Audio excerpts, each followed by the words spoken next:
Tom Habberstro put an asterisk on Bam's game. He also put it on Kobe's game and Wilt's game, though, because all of those high-scoring games are a little bit bogus. This is from Sam Quinn of CBS. Kobe scored the last 22 Laker points when he scored 81, 17 of which came with a double-digit lead, the last 7 from the free throw line. Wilt and Devin Booker are the only players to score 70 against winning teams, and they only did it in losses. Luka is the only player to score 70 in single-digit win. Mitchell did it in overtime. All 70-point games are a little fake. That's why we don't see them in the playoffs, he said. Don't we have to, or can't we all just acknowledge the only way a player can score that many points in a game, there has to be bullshit, right?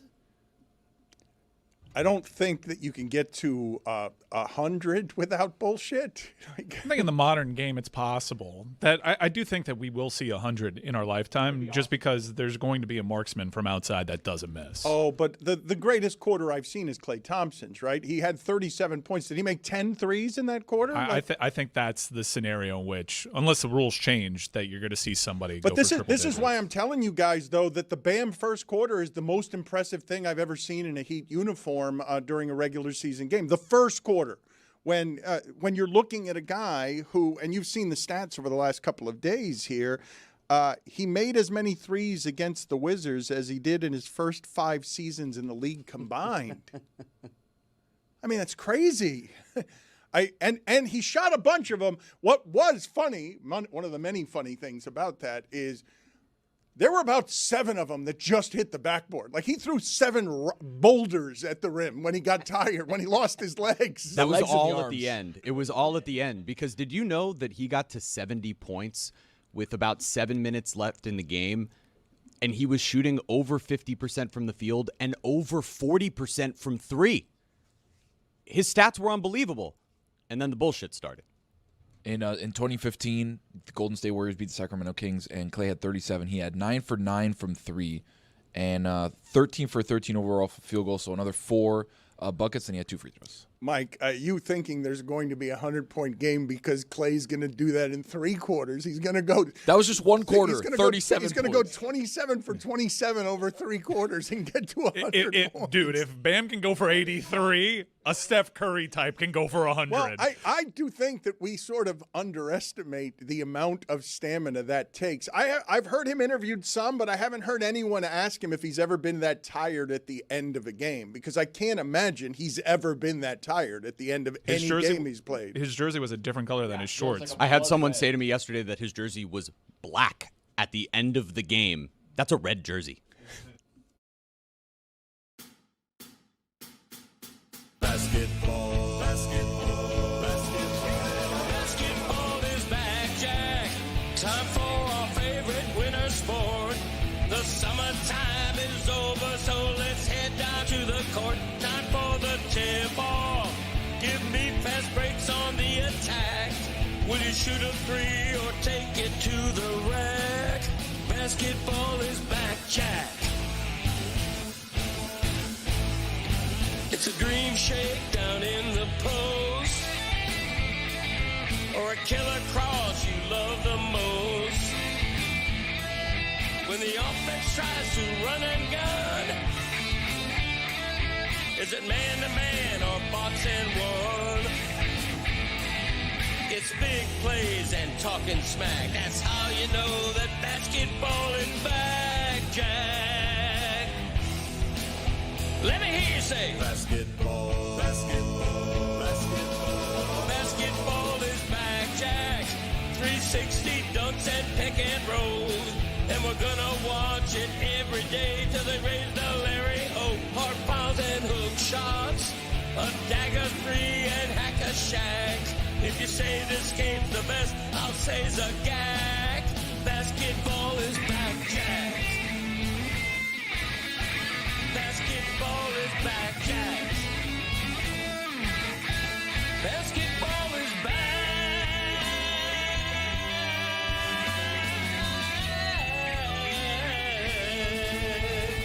Basketball is back, Jack.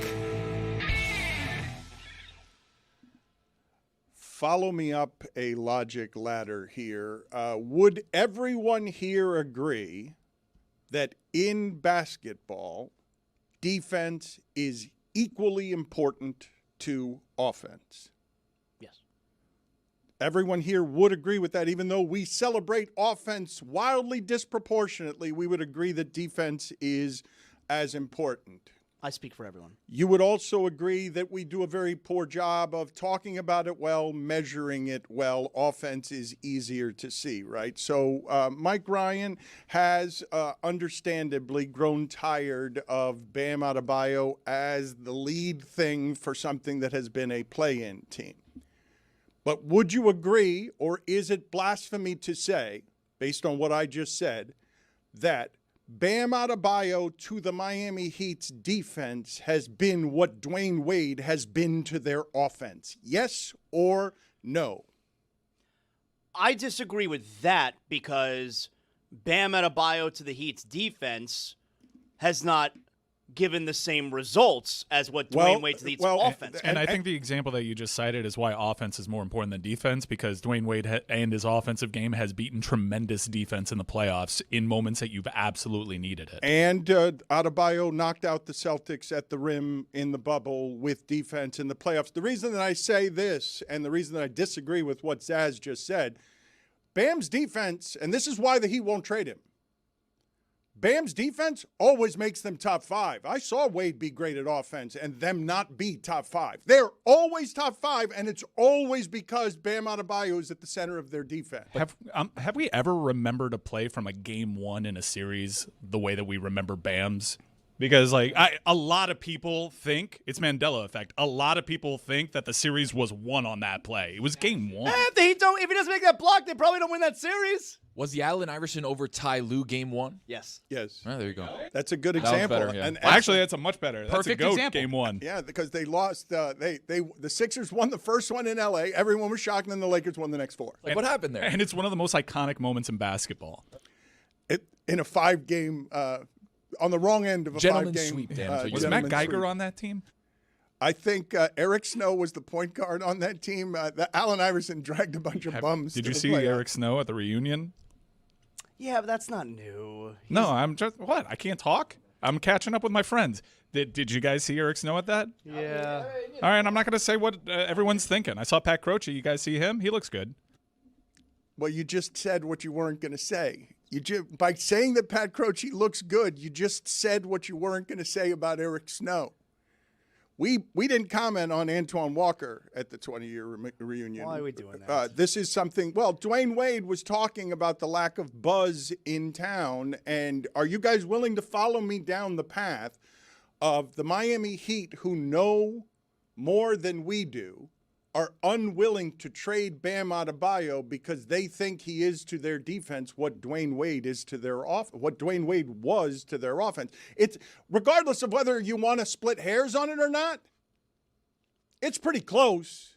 Like he's an all-time defender. Bam Adebayo will go down as an all-time defender while never winning the Defensive Player of the Year. It's for sure. It's kind of the same way as Spo is the best coach but never wins Coach of the Year. The thing is, you can't measure defense. My bad. My voice is going right now. With DR last night, Dan, WBC in your we were voice. absolutely lit last night. But you don't measure the game. It's points scored, not defense, right? Like, can't be like, oh, Bam's got 4 defensive stops. Like, okay, that doesn't matter because if they come down and hit 4 threes, it doesn't really matter. And I guess I would just kind of, say what I said again, but in different words, where I don't think that Bam can be the best player on your team and you win a championship. And I know Dwayne Wade could be the best player on your team and win a championship. Well, but you're doing the measurement of just winning is the only thing that matters. You're doing it the way we measure quarterbacks, but it's not the only thing that goes into winning. And on the front end, I just asked you, is defense as important as offense? Because before Bam Adebayo, those Heat teams, we celebrate Bosh, Wade, and LeBron. They won.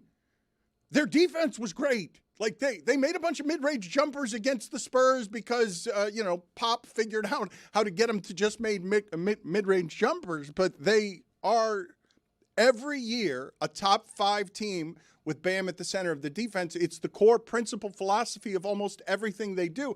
I wonder if I can just say flatly the Heat value defense more than they do offense. They figure they can get offense from every Max Strus, every Gabe Vincent, every Duncan Robinson. They'll figure out how to get offense. This year's Heat team is only as many games over 500 as it is because of its defensive rating. They are an average offense efficiency. But the thing is, Dan, when you say all those guys, the Max Struses and Gabe Vincents and Duncan Robinsons, you have one guy at the center of that can put the team on his back when the playoffs start. You don't have a Jimmy Butler anymore. You don't have the guy that's the stalwart to your offense. It can't be Tyler Hero. We know it can't be Bam. My point is that no matter who's on defense, whether it's Tyler Hero, Norman Powell, or anybody, or Max Strus, or anyone else, the reason they're good at defense is because Bam's always at the center of the defense, guarding all 5 of your guys. Yeah, their defense this year in particular is fully because of Bam. Like, they had so many guys out there at so many different moments who struggled. And while they have some really good individual defenders, Davion Mitchell is a good individual defender, Pella Larson as well,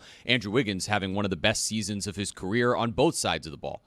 At the same time, Bam's ability to guard 1 through 5, to play in a zone, to play man-to-man, to guard a wing, to guard a big, that's what allows them to do all the different things they do that do slow down other teams eventually, which is why they decided to play with pace this season, because they knew he could anchor it. My point is they have more knowledge than we do. They have more invested than we do. They say Bam is untouchable. I'm explaining the reason to you that they say Bam is untouchable. We'll talk about the 83 points. It's not why they value him. It's because he always shows up. It's because of the rarest of things. Other players in the league say of Bam Adebayo, we know how hard that dude works. It's evident in what it is that he's created with his game. But Dwayne Wade, I heard him here. He had some pretty great sound. And Dwayne Wade seems legitimately angry. And if I say to the audience, Dwayne Wade's 2010 through 2014, when they were fighting with America, do you think he misses fighting with America about stuff? This is Dwayne Wade here, and these are fangs for Dwayne Wade when he says what he says here. Also, let me say things and let me do things that y'all can't do, right? Spo can't walk in the locker room and say certain things that I can say. Right. So Facts. let me say certain things. Right, the organization can't do or say certain things that I can say. Let me say certain things because I'm gonna hold the organization to a standard, whether you like it or not. Right, but here we go. I wasn't born in Missouri. I was born in Chicago, but I damn sure live about it. I'm damn sure from the Show Me state. Show me. Seeing is believing. Just like I said to Bam on the show. Like, it's not that I don't believe in you. It's not that I don't believe in this organization. I've seen it, but show me. And you know what they doing? Oh, they showing me. So if I'm about to send some emojis to Bam right now. It's gonna be this. I zip it.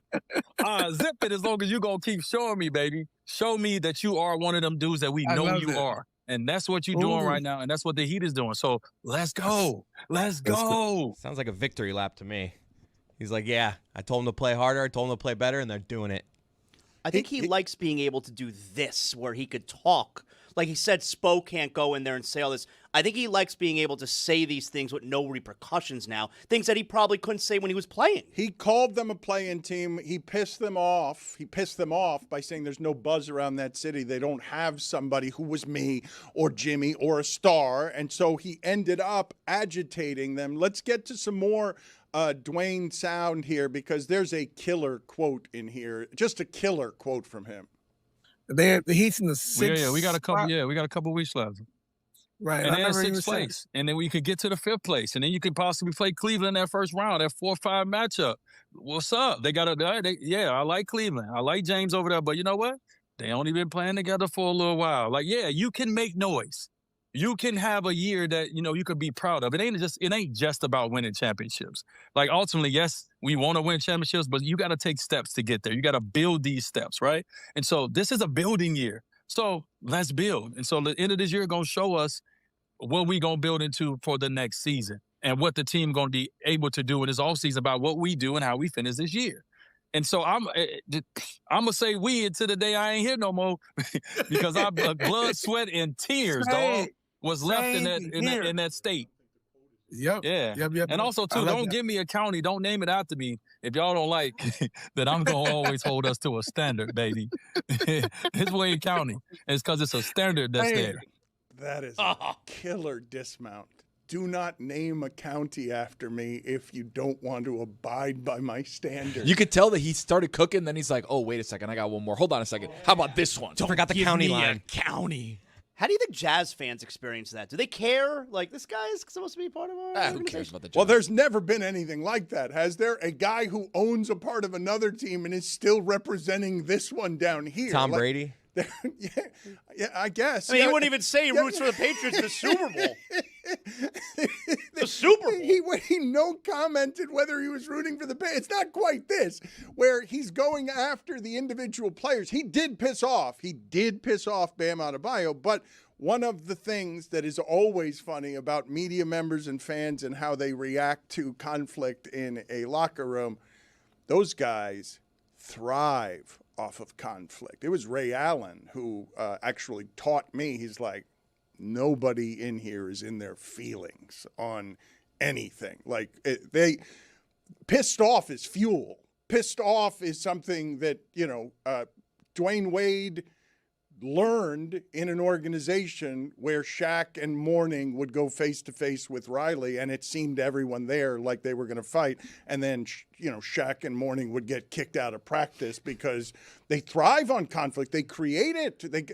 It's very different from most other workplaces. And I have seen, before we get to the more positive sound from around the league, because there is some of that, I have seen Zaz and Jeremy getting pissed off about the conflict that there presently is around the BAM conversation.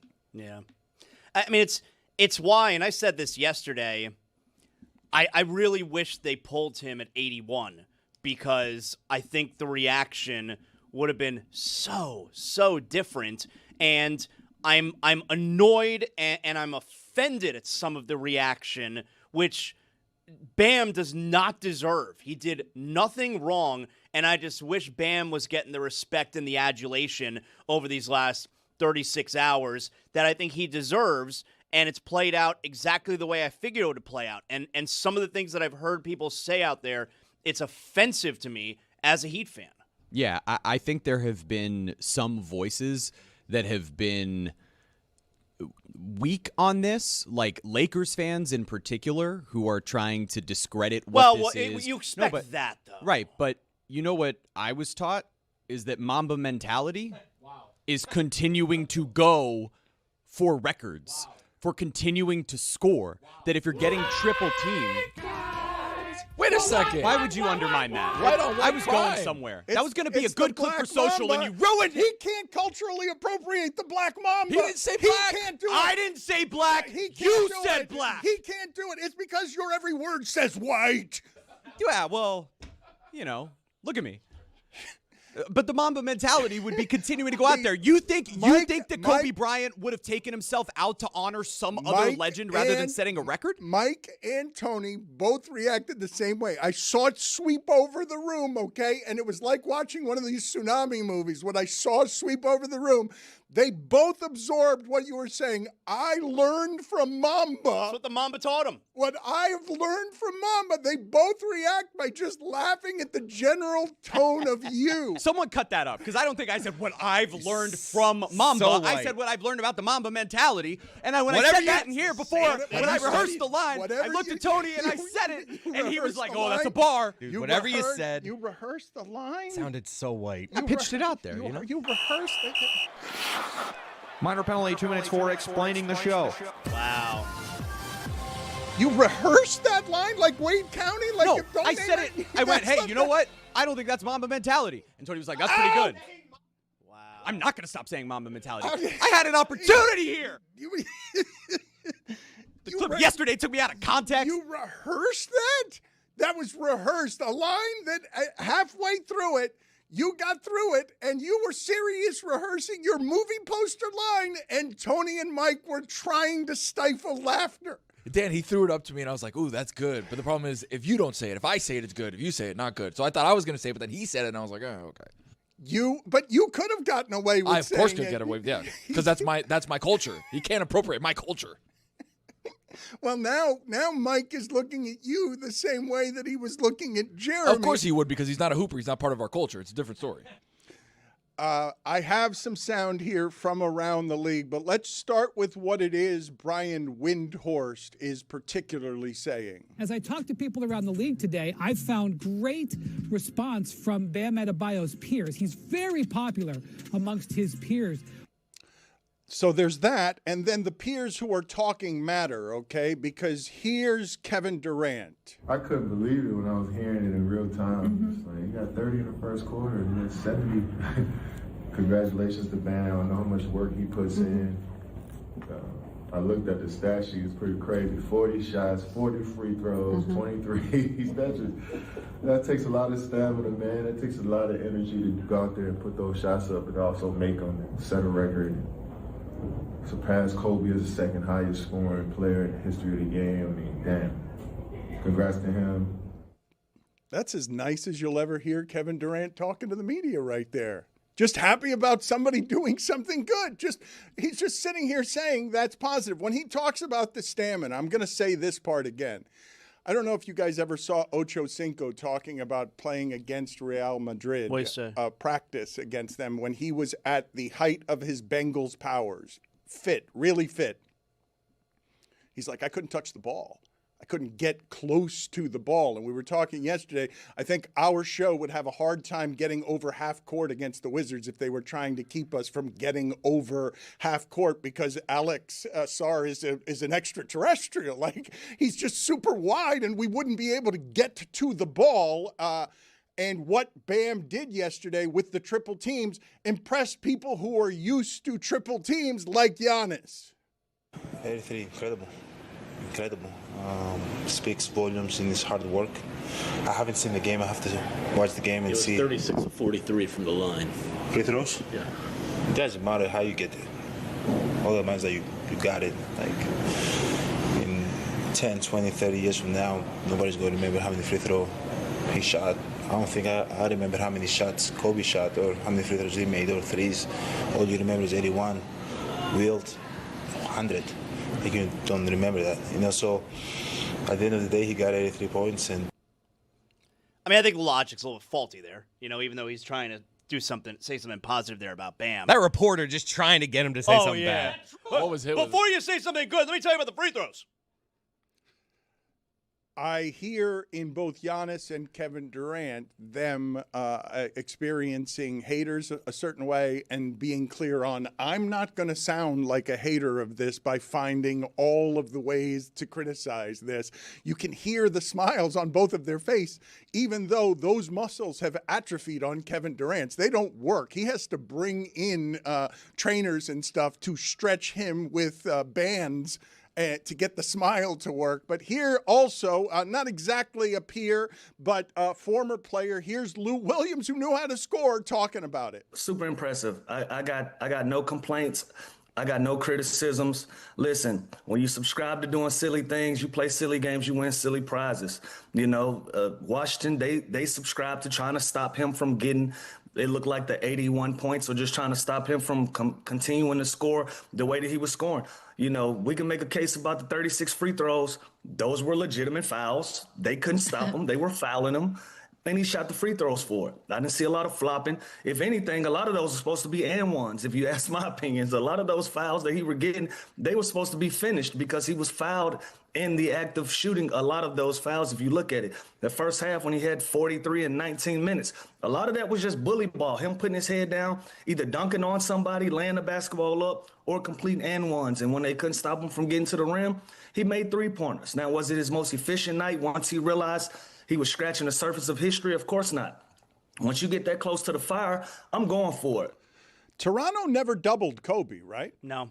I don't know about never, but I've seen photos on the internet of him just being in isolation with one guy. They historically, that's the whole thing about the game. It was one of the main criticisms of Sam Mitchell. That's why Sam Mitchell was toasting champagne yesterday, because his strategy is what got them roasted. I'm not going to double Kobe no matter what. And isn't it why everyone points at Jalen Rose? Yes. You were the defender. You're the guy that got torched. Yeah. And instead, it was the entire Wizards team.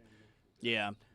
I actually think, as far as the free throws, because of the way that Washington was guarding him, double and triple teaming full court, that's not how you defend. Like, you're going to draw fouls when you have 3 guys who are just crowding you. It's also like I told you guys during the Shadow Show. Like, he was shooting over 50% from the field and over 40% from 3 deep into the fourth quarter, having already scored 70 points. And then they started triple teaming him, which means that 30 of those free throws came because they simply couldn't guard him. Like, that's the part of all of this. They're a terrible defense. They could not guard Bam Adebayo, and he was asserting his will on a night where they didn't have anybody else to do it. Their next highest scorer was Simone Fontecchio. Yeah, no Ware, no Powell, no Wiggins, no Hero.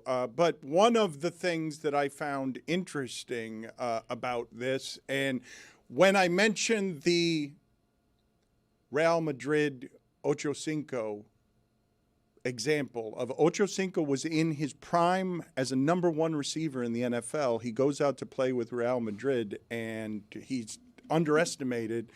He couldn't get to touching the ball because of how good they were with the ball. Tony, as a basketball lover, that the athleticism and the aggressiveness of Bam Adebayo, when he spins with that body type, you almost can't do anything but foul him. It's why Amin is always yelling, please be more aggressive than 4.5 free throws a game. There's no one who can stop you. No one in the history of athletic bodies who can stop you if you just go neck first at the rim that way, because they're going to have to hit you. You're too athletic. But Dan, that's the part that's tough, because playing that style, it hurts. Right? Shooting 43 free throws hurts, and obviously he's not going to shoot that every night. But if you shoot 16, 17, 18 free throws a night like SGA would, your body's going to break down. Playing defense the way he does, banging down low the way he does with bigs, like it's not an easy way to play. But when he has that head of steam, and you saw it when he would break through the triple team and then have the ball basically one-on-one at the top of the key, it was a spin move here. It was just taking strong up this way. Like, they couldn't stop him. And it feels like if any other team he would do that against, he would have the same results. It's just a matter of, like, lighting that fire and playing that way. It'll be a little bit interesting what he looks like tonight, right? I mean, I imagine he is going to be hurting. His body is physically going to be hurting. He's got to look dead, right? I've asked the Heat to see if we can get him. I don't think they do anything on game day, but I have asked the Heat to see if we can get Bam today, because I've just got a bunch of questions about how he physically feels, because I don't think people understand the amount that takes to do all of that. But let's just show this video here of Sam Mitchell again. Toasting champagne. They got champagne. That's good work by the staff that both have champagne and the glasses to celebrate the fact that he never double-teamed Kobe and allowed him to get to 81 points. As part of the show back in the day where it was like, hey, Tony, go find us this because we don't have this at the studio. One time I had to go get Fruit Loops because Stugotz could say that he could tell the difference between all the different ones. I had to go to like 6 CVS's to go find Fruit Loops. So some poor PA somewhere was like, get champagne! He's going downstairs like, I have apple juice. That's tough to do, though, right? Because you couldn't have seen. None of us saw him getting past Kobe. Well, no, obviously, but even after that, this was a number that I saw on the sports books. At the half, the over-under on Bam for the game was 55.5 at the half. So him getting to 81 is nothing that the Heat had even considered. Like, they weren't considering that until Washington started with the bullshit. I have a couple of buddies that had some under tickets on Bam's points. It was 25.5. You just see under 83. Let's play Mike Breen sound here so that people can hear one more basketball voice defending this. 43 free throws, most made and attempted in NBA history. You know what? People love to be outraged. That's just what it is today. And I can understand on one side that it was made a mockery down the stretch in the way they went about doing it. It's not the normal thing that we'll see in an NBA game. But at the other, as George goes inside, misses Bridges the rebound. The other thing with Adebayo, this is a guy who represents the very best of the NBA. The way he carries himself, the kind of teammate he is, the work ethic that he has. He's been nothing but a great ambassador for the NBA and a high-character individual, and his story is amazing. So for him to have a special night like that, and for the Miami Heat and their fans to have, I thought that was wonderful too. Both sides have their correct points, and that's not as kind of love misses. I'm not trying to cop out by saying they're both right, but sometimes there's a gray area in there. Not everything is definitive, and we don't have to be outraged about everything. Zaz, what do you make of this league-wide outpouring? It's super unusual for what a great guy. Yeah. Yeah. You know, one of the things that I look at actually during games with the Heat, whenever there's a scuffle and you got the players who will come in and they start to separate guys, or Bam's always in the middle of it because, you know, he plays down low by the basket and he's a bigger guy, so he's going to be like a peacemaker. I always look to see if someone on the other team is trying Bam. I always look to see if someone shoves him out of the way, if someone starts talking shit to him during this little scuffle. I always look for that, specifically because there is this reputation that everyone loves him. And yeah, I never see anyone trying Bam during games. I think it's unusual to hear a whole bunch of other players saying, we know how hard he works. Like that's just, and it's a reflection of what they've seen in how his game has changed. It's because they also, like, half these guys played AAU ball with them, right? Donovan Mitchell and De'Aaron Fox and all of these guys that he grew up with that were in that same draft class. They all saw him just as a guy who was setting screens for them, being a lob threat for them, grabbing rebounds for them. And for him to now be the guy of all of them that goes and scores 83 points in a game, and they know how difficult it is to even get to the line that many times. If you're just saying, like, oh, he was 7 for 22 from 3, oh, there were this many free throws, you didn't watch the game and see the flow of the game to see the fact that he earned his way easily to 70. Then from there, you can argue the semantics of it. Roy, Tony, Mike, can I get an official ruling on this sound?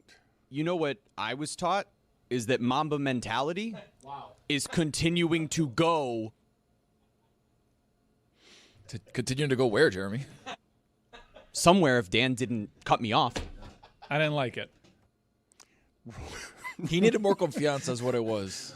You thought he was leaking confidence? It was Chris. A little bit. Yeah, like it right after, like, Chris, play it one more time. I want to hear where you think he leaks confidence. You know what I was taught is that Mamba mentality is continuing to go. It's just you at Mamba mentality right, school. That's for me. And also, after all of that, you said that could have been a social clip. Oh, that would have gone viral. It's your guys' fault. We've had no clips about any of this that have done anything. We're playing clips from other people. We're playing clips from other people instead of our show. You should have heard him harumph about Brian Windhorst. And we had our chance. We had our opportunity. Minor penalty, 2 minutes for explaining the show. 2 minutes harumphing. I mean, you coming in here and saying we've had no clips do anything, that is something that I don't want anyone here motivated by. Like, I don't know what you're doing. Gotta go viral, Dan. We had the clip. He thought he was going to go. Cooking. So wait, just to be clear, I want to be clear on what. Is that not our job? No, your when have I ever said to you, Jeremy, that your job is you got to go viral? Because you're failing at your job if that's what your job is. Like, you have been an abject failure at it. You went viral eating Cheetos. Like, you had your fingers in your mouth. You had cheese dust on your fingers. That's how you went viral. You think that was you doing your job well? The guy who makes us wear costumes so that when I say something racist, Whoa! At least he admitted it. Allegedly. What did he say? I mean, he is displaying Mamba mentality. Roy, can I get your opinion? You have sat out peacefully and gracefully. You have sat out the Mamba mentality clip. To be fair, I did think he had said it differently. I had him at a tiny chair with a small desk with gum stuck underneath the desk, sitting in a class where Mamba was teaching mentality on the board. Like, it was, he was being taught of shoot, never assist, punch your teammates in the face, be an asshole, win the championship, go 6 for 24 and have Ron Artest bail you out in a Game 7 against the Celtics. Oh. 5 championships, Dan. The 5th one was the one he liked the most, and Meta World Peace won it for him, and then thanked his psychiatrist. Dan, he ran through an MF for chest and Paul Gasol in the Olympics. I know you remember that one. Yeah. You're a hater too. Okay.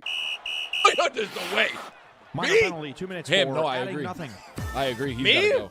Yeah, he's got to go. I mean, yes, what you gave him. You said yes and. You made it literal. You made yes and as improv literal by just giving him yeah. Literally threw up an alley-oop for him. Disaster to come in and be like, oh, I remember that. Blah, blah, blah. My voice, damn. You know what? I'm sorry. Yeah, I'm sorry. Minor penalty, 2 minutes for leaking confidence. You too, right? You got to go? It's like the Tampa Bay Lightning. Just you. You got to get out of here, and only you. The University of Miami plays at 2:30 today. Louisville. Beat them last time. That was a disappointing night. They panicked at the end. They threw the ball out of bounds. I thought the Miami Hurricanes were going to win that game and have more wins than they ever had in a season. On Sunday, you guys are going to want to be with us. I assume the University of Miami will be about a 3 seed, but maybe this tournament will change that seeding because they lost at home against Louisville, and I don't know if another loss against Louisville, which has 9 or 10 losses this season. I like Louisville. I think they're a good team. And Miami's projected in most places to not be that high. Like, I've seen 6, 7. Okay, I figured if they won the ACC tournament. Oh, if they win it, yeah, that'd be a boost. Because presumably, although Duke, sneaky tough game. FSU's playing better. Not an embarrassing loss for Miami anymore. But yeah, if they go through Duke, it would certainly boost their credentials. Even if they got to the game against Duke, I would assume that they would end up being a very high seed. And Michael Brown is not playing for Louisville. He's out until he hopes to make a return in the NCAA tournament. Louisville is indeed a tournament team. But they already beat Miami without him. They did, but they also shot like 60% from 3. The shot making in that game was incredible. It was impressive in defeat that Miami was able to climb back into the game, and then that entire second half was a bit of a war. Miami is a 1.5-point dog today. We'll see 2:30 tip. I've had a couple of stumbles today in which the glitch system has short-circuited me. The Mamba mentality. Not so bad. The Mamba mentality. Well, a mendality is totally different. Manatees. You said manatees. I don't know. What would be a mendality? What would Mamba mendality? That's a totally different thing. That has nothing to do with Kobe Bryant. What is a mendality? Mamba mendality. Nelson Mandela? Your voice knows you're making a mistake there. It is. That is. You know what? You got me exactly right there. That's it. Minor penalty, 2 minutes for leaking confidence.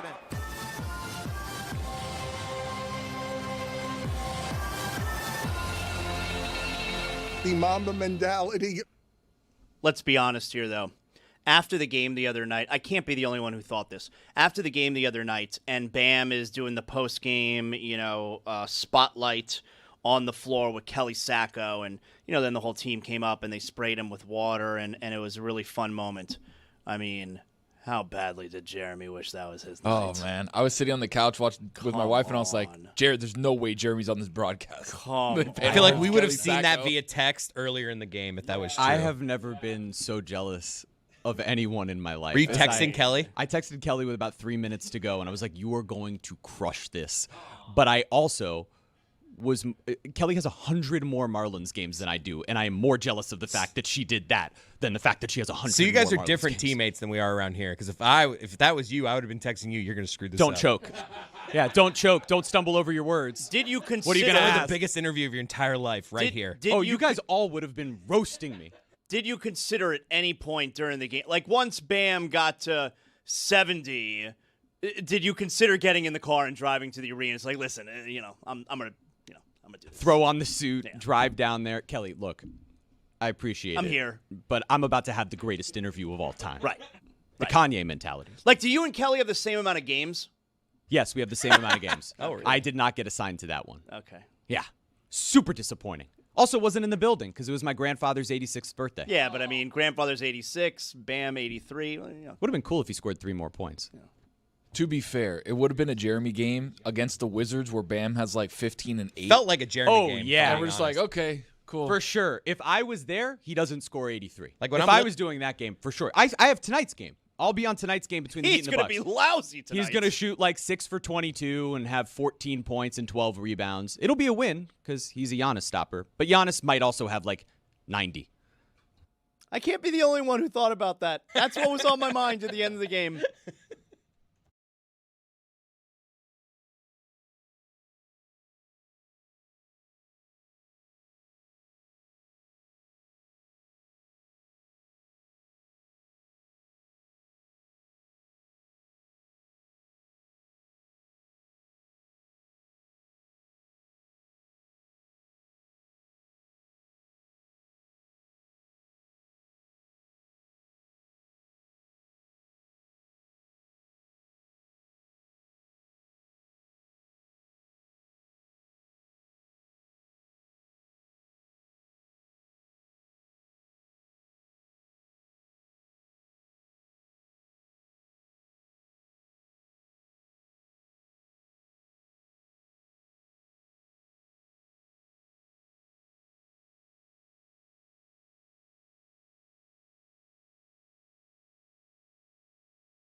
Vegas legend, Carrot Top. The man is a legend, and he's a legend in Vegas where it's hard to be a legend. I've seen him. His face is ID to get into all the big places. And he's also, though, he's a Florida guy as well. And I think he should be a Panther fan because he grew up in Boca. So I don't know where he is, but I believe he's bigger than Wayne Newton now. He's more Vegas than Wayne Newton. And I'm not joking when I say comedy legend for 40 bleeping years. 40 bleeping years and still doing it 4 times a night in Vegas. You, Carrot Top, Mr. Top, are rooting for who in this series? You can't say 40 bleeping years. It just doesn't sound cool. You know, you got to say 40 years. But it's going to be really rough. This might be the hardest decision of my life, being from Boca. I think I performed at the Sunrise Musical Theater when I was young. But my roots, I mean, I'm in Vegas. They're listening to me right now. I'm here in Las Vegas, and it's tough. I got to be honest. I think my heart is a little more for Las Vegas. What? No! I know. No! I'm here you every night. sell out. You sell out. Are you cranking it before the game? Yeah. You mean like drugs? No, I mean the thing where you crank it and you get everybody hyped. Hey, are you cranking it before? Yeah, man. No. Have you ever cranked it? Yes, they have. That's a personal question, but yes, I have cranked it. They gave me that one twice. I've done it twice.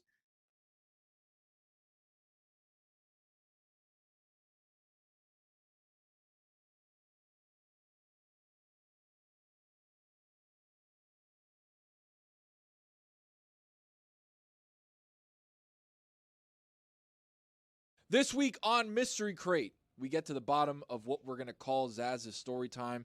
Either it's big-ass story, Zaz's big-ass story, or Zaz's old-ass story. One of the two will be it. He brings a very cool story that ties into something we've been doing here on at Meadowlark on Pablo Torre Finds Out. Jeremy defends his Bam take. He was on a Broadway musical with Daniel Radcliffe. Yeah, I made my Broadway debut. That was exciting. All about it. Everybody was super excited. Thank you, Jeremy. That's enough from you. We also have the Quentin Tarantino, the official Quentin Tarantino tiers list of his movies. So we go through all the movies, we slot them into tiers, and we argue about it, which is always fun. Argument TV. That's on Mystery Crate. Rose, anything else? And we went to Key West. Oh, that's right. Roy, something happened in Key West that we'll get to. It's not good. It's not good for Roy. I just like stuff. Okay. This episode of the Dan Le Batard Show is presented by DraftKings. DraftKings! The crown is yours. The people in video have found that mentality is indeed a word, and I have Mamba mentality from misspeaking. I require trauma therapy from a company called Mendality. The Mamba mentality, it's totally different. It sounds so much weaker than Mamba mentality to just change the T to a D. I feel like you're doing more damage to me there than we did to the Wizards when we changed their Wizard W to an L and made them the Lizards. David Sampson is with us. Hopefully he will be with us on Sunday as we plan an Oscar and Selection Sunday party. And I want to ask the group here with kids before we get to David Sampson. So Tony, Mike, and Chris, Roy had to depart. He has an emergency to attend to. But when you have kids, what kind of notice do I have to give you to get you out of town? Because Adnan Verk is complaining that we only gave him 11 days notice, and 11 days for us is a miracle. Like, that is unbelievable. It's like a year. Like, we had a year to know when the Oscars were and when Selection Sunday was, but for us to give people 11 days notice on anything here is a miracle. What's the proper amount of notice to give somebody who has 4 kids so that you can get them down here to Miami? I feel like the older they are, the quicker turnaround you can kind of go, right? Like, my daughter's 14 months, but Mike's daughter's probably 5 or 6. So it's like a little bit of an easier kind of thing where you can be like, all right, Juliet, you're going to go do X, Y, and Z. For me, for my daughter, it's like, you're 14 months. You can't even walk. What do we do here? So I need a little extra buffer of a time. But 11 days, Dan, I could come back 3 times in 11 days. So that is enough time, you guys? Because Yeah. Adnan's complaining about it. Adnan's saying he can't be down here because we didn't give him enough notice. I mean, yeah, we'd all agree, but culturally we have a problem with this. Like, 11 seems like a lot of time for us, as you mentioned. David, what are your thoughts here? I think that you have to plan things more than 10 days in advance, because it's not just about, remember, he's got a lot of other stuff on the schedule, a lot of places to be. It's not about kid coverage necessarily, but getting flights, and I don't know why he'd be bringing his kids. It's not a vacation, it's for work. But maybe it's the weather, I guess, but it doesn't matter. I think 11 days should have been enough for Oscars, but for a general sort of coverage down there, you need more than 11 days. He has 2 jobs as well. Adnan Verk is perpetually working, so that is part of the equation as well. But he filed it under the 4 kids umbrella because it sounds better. It doesn't sound like he's making us his 3rd priority. But we will have him as a part of the coverage. He will just not be down here. I wanted to ask the group here before we get to some finances with David. Why are we so obsessed with the money in football where every contract that Daniel Jones signs, we know it to the dollar in a way that we don't even know movies and entertainment, right? You might hear an actor made $19 million for a movie, but it's never to the dollar in a way that it is in sports. And don't tell me salary cap, because it's not like anything. It's not like the average fan cares about the apron or really knows or understands what a salary cap is in basketball or football. Why do we care so much? And do we do it much of anywhere else where we're obsessed with the amounts on these contracts?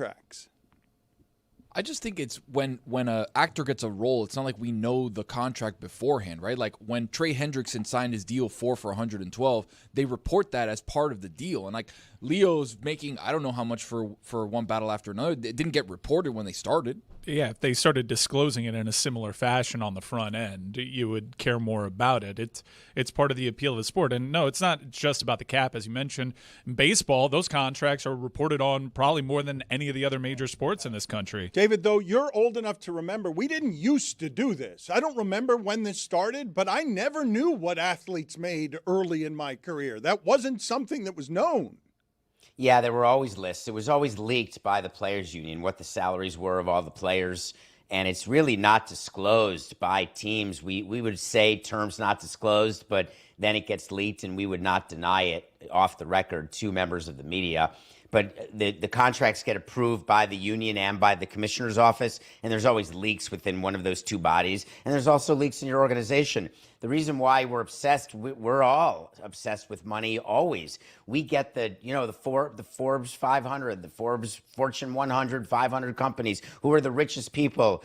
You get the list of movie stars. You do get who made the most money this last 12 months. When George Clooney sells his tequila company or whatever it was, you find out how much money he made. There's an obsession with money. There always has been.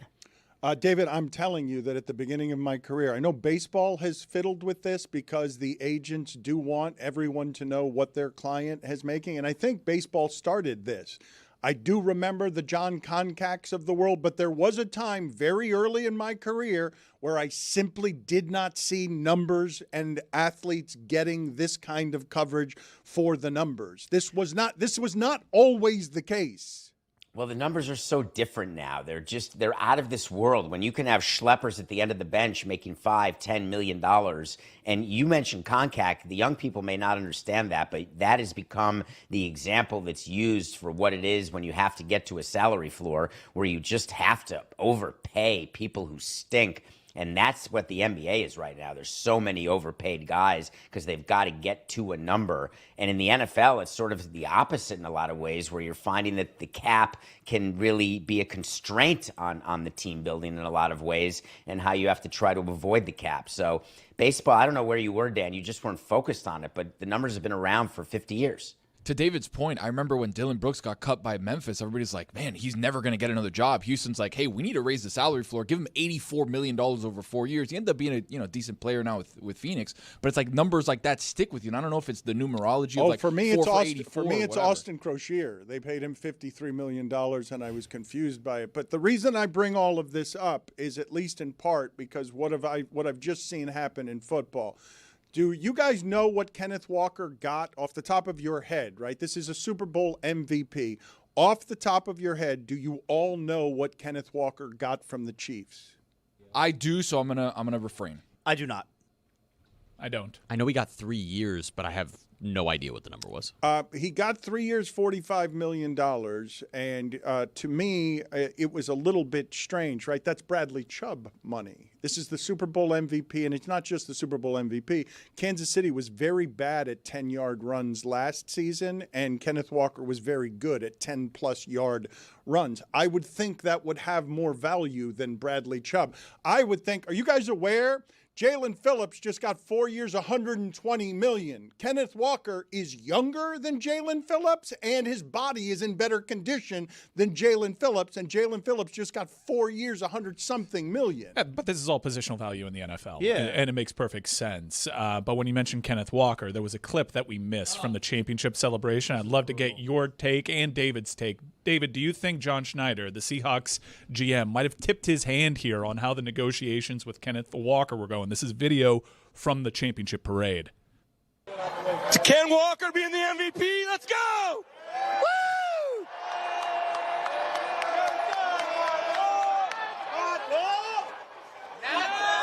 He tried negotiating with me 5 minutes ago. It was really weird. Anyway, hey, MVP! MVP! MVP! That's Kenneth Walker right next to him, staring off into the distance, haunted and hollow. Yeah, and it's good to see what Stugotz is up to. He wants me to give him money. Anyway. Stugotz would have done all of this, including the awkward left hand of, you know what I've got in my holster? An MVP chant to knock off this awkwardness. One more time, because Kenneth Walker's shaking his head the entire time. Just lock into Kenneth Walker. Looks so much like Stugotz. To Ken Walker being the MVP, let's go! Woo!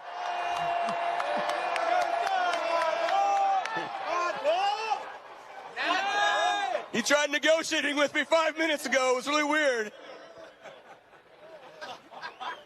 Anyway, hey, MVP! MVP!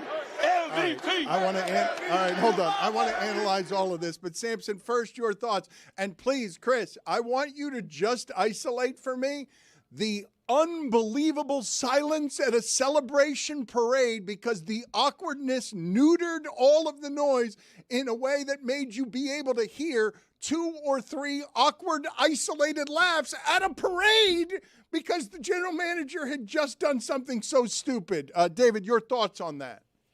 Are you suggesting the stupidity because he knew already that he wasn't retaining Walker? Walker knew already he wasn't being retained.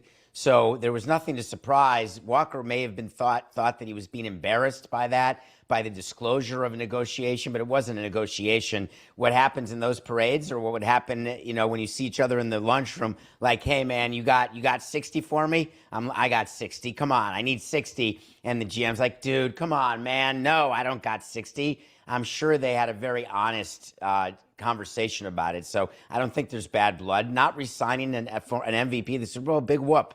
It's fine. Yeah, I don't think Kenneth Walker appreciated that very much. Like, he clearly wanted to stay in Seattle, and maybe he was trying to, have one last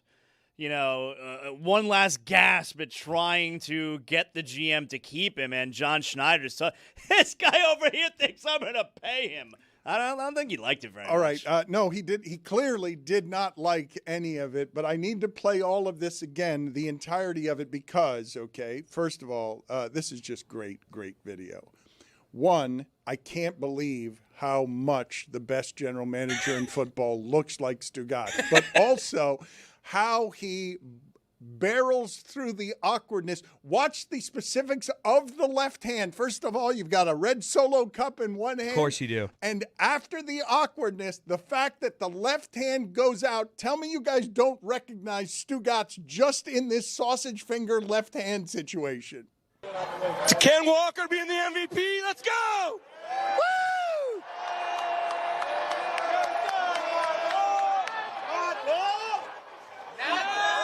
He tried negotiating with me 5 minutes ago. It was really weird. Anyway, hey, MVP, MVP, MVP. That anyway was doing so much lifting there. Can we just focus in here real quick on just Kenneth Walker's face? I'm sorry to do this to you, David, but I don't want to watch anything else except that left hand come in awkwardly because we're zoning in on the entirety of Kenneth Walker's face throughout that so that you guys can just see him looking at the back of his general manager's head, Stugotz's head, and thinking to himself, I'm going to be in Kansas City in a couple of days. He tried negotiating with me 5 minutes ago. It was really weird. Anyway. That is such great silence. The laughter afterward is so very good.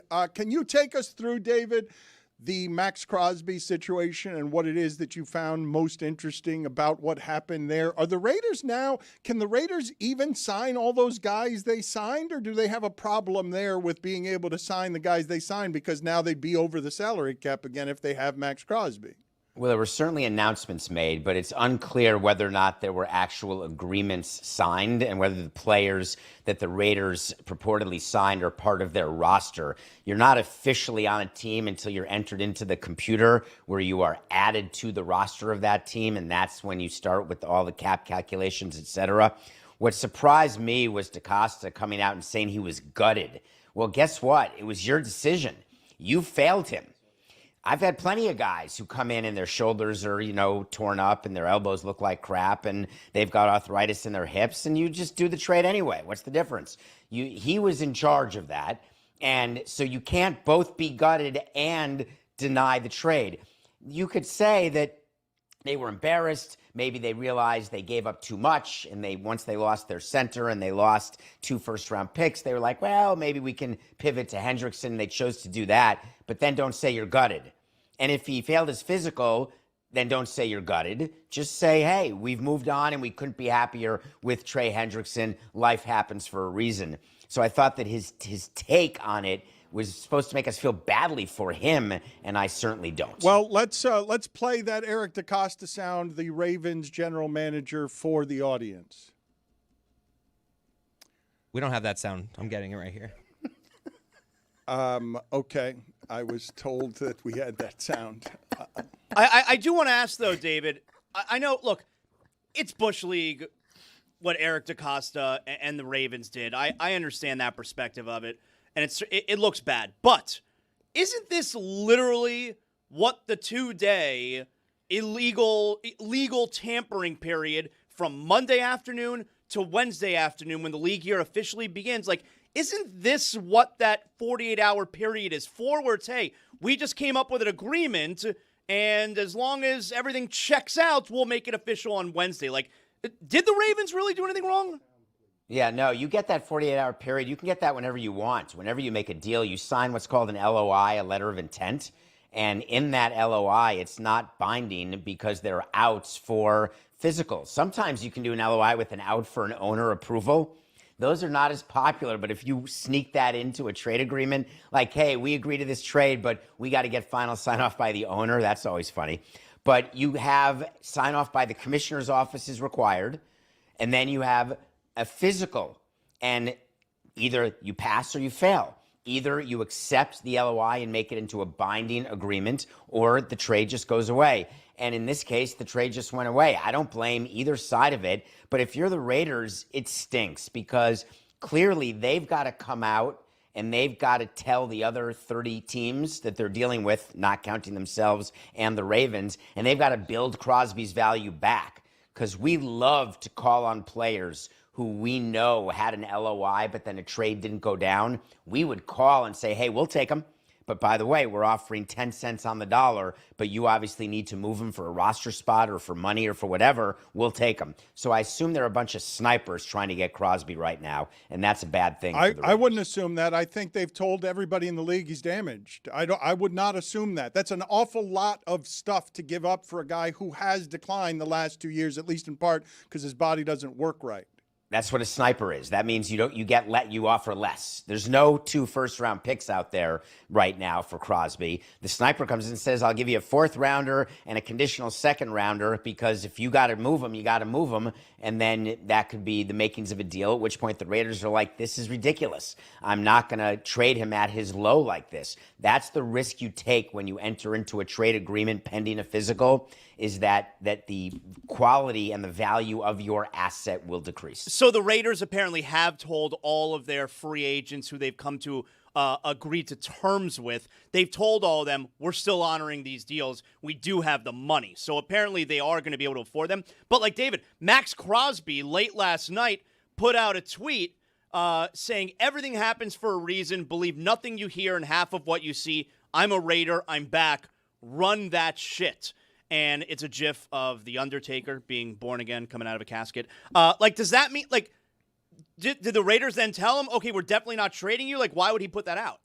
Boy, I would hope they wouldn't say that to him because that's probably not true. So you would never tell a player that you're not going to trade him because everybody's likely to get traded, or certainly possible. There could be, if someone else, let me say this, if another team pulls up with 2 first-rounders, you can bet that Crosby is gone immediately. So I would assume the Raiders wouldn't be that stupid, but again, you just never know. But for Crosby, it's a tough position. You don't want to feel as though you're not valued by a team, which is, he went to Baltimore, folks. He was introduced by them. He did a whole thing publicly about how much he enjoyed the Raiders, but now he's all about Baltimore, bringing a championship to Baltimore, and now he's got to, sit on it and get back to Vegas. It's just a sucky situation for players, but it's part of the business. Dave, in that situation where he obviously had a knee surgery in January, so it's pretty recent, the doctors know kind of what the deal is. It wasn't a major structural damage. It was repairing a meniscus. That's kind of an everyday situation. But when they fail the physical like that, don't you figure there's got to be something else in that they saw? I know the Raiders at the end of last year wanted him to be out of games, and he would show him shooting a basketball, being like, I'm fine, there's nothing wrong with me, and they got in trouble with kind of circumventing what the rules are a little bit. But the doctors know what's going on, right? Yeah, there's a possibility that there was a trial balloon of this trade, and all of a sudden the press was so negative that they lost their center and 2 first-round picks that the Ravens decided, forget it, I'm going to back off this trade because I overpaid. That's possible. The other possibility is that they looked at Crosby's films and saw something worse than his knee that maybe the Raiders had not focused on. That's possible. But what's more likely is that he was exactly as advertised. There was one set of medicals that got exchanged. They look at the films. I think they knew. Let me say this. There's not a player we ever acquired. Even Henderson Alvarez, who when we got him from Toronto, we looked at him and we were like, oh, that's worse than we thought. Damn it. What are we going to do with him? So that you see that once in a while. But I wouldn't say that there's an MRI that you get and you look and you say, oh my God, his elbow ligament is totally off the frickin' bone, and it was never talked about between the trainers. That really doesn't happen. Can you guys put up on the poll for me, please, Juju? Do you circumvent anything other than rules?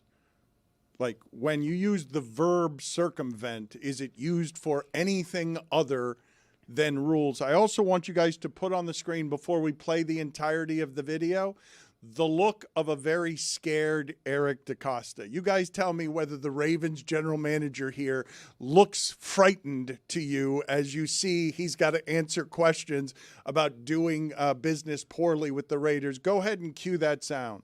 I mean, I understand it. You know, I understand it. We live in that age of skepticism and people question, especially people that don't really know me or know the Ravens culture and the Ravens organization. So I understand it.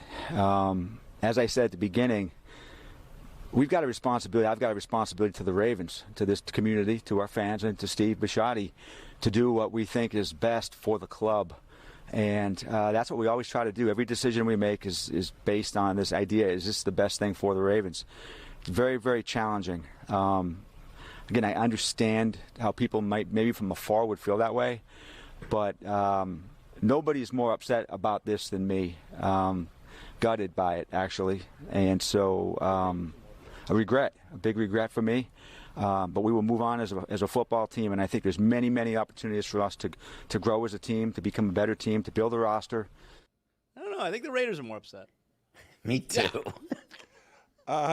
Is he upset, though, because he looks like a dirty businessman in public? Because what the Raiders sent out might as well have said, hey, Ravens, go bleep yourself. We'll have no further comment. Like, hey, the Ravens did us dirty. That was unbelievably dirty. That guy's an asshole. We have no further comment. Like, that's what the comment read like, even though it was, sanitized. It's why I believe, Dan, that there could be something else going on, that it could have been from a PR standpoint that the owner may have called up DeCosta and said, dude, 2 first-rounders and now we lost our center? It looks like that's the worst trade in the history of trades. So there is a possibility that is the reason, and then you can always blame it on medical concerns because that's like saying your back hurts. No one can prove that it doesn't, and you can just get away with having a bad back even when your back is fine. So you can get away with saying no trade because of medical concerns, and the truth is it was no trade because you were getting your ass kicked in PR. David, weren't you part of one of these trades where someone was sent back, Colin Ray with the Padres? Like, what was the deal when that happened? There was an injury when he was pitching. Couple times, right? Wasn't Mike Hampton something similar?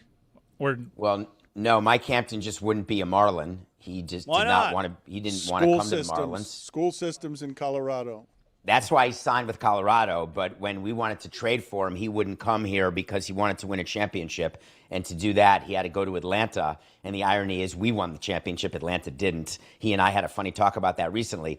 But yeah, Colin Ray, that's a crazy one. That would be the equivalent of Max Crosby coming to the Ravens, playing a game with the Ravens in week 1, and then all of a sudden getting hurt. And then the league steps in and says, hold on a second, something weird happened, and Max Crosby gets sent back to the Raiders after playing a game with the Ravens. Only a few of you may remember Colin Ray pitched a game for the Marlins. Do you guys think you can get a Crosby Ravens jersey? Because I imagine that would have some worth if we were able to get if I were if I was Stavi, I would go to the games in a Crosby Ravens jersey. Because of how close that was to happening. Do you think you can actually get one? Well, I bet Juju will have one on today. You can get one made, but do you think the Ravens had any made, I guess is do you think you could get it through the Ravens? No. You don't need to make up during an off season unless they were doing a press conference jersey avail where they unveil the jersey, like when you shake hands and hold up the jersey. Unless that had been planned, there'd be no reason for the clubby to make up the official jersey because they're off season. Something that I cannot help but notice, David, the World Baseball Classic is so wonderfully, colorfully Hispanic that Juan Soto is doing home run trots that I've never seen him do in Washington and New York because he's surrounded by such a frenzy in the stands. Yesterday here locally, and it's as good as the stadium that you built, David, has ever felt in terms of press box shaking and just overrun by Latin people. Listen to just some of the ambient sound and watch Soto run the bases here where he's pointing at the sky and just really enjoying the flourish of all this.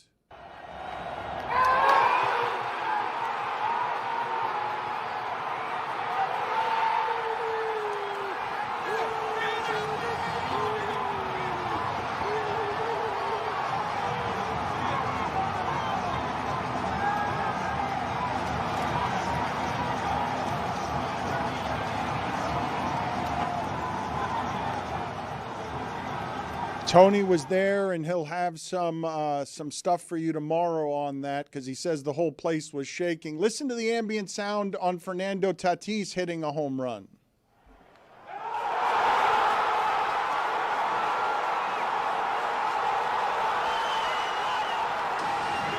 Not the first base yet, not the first base yet, and now he's at first base. Never got there, actually.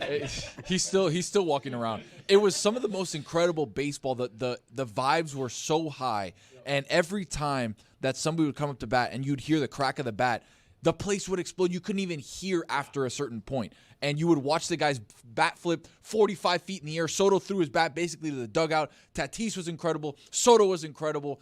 Vladdy was incredible. Like, everybody was so hyped. Tony and I were at the Budweiser bar out in left field watching from there during the inning where Ketel Marte and then later on Vlad Guerrero Jr. ends up hitting a home run.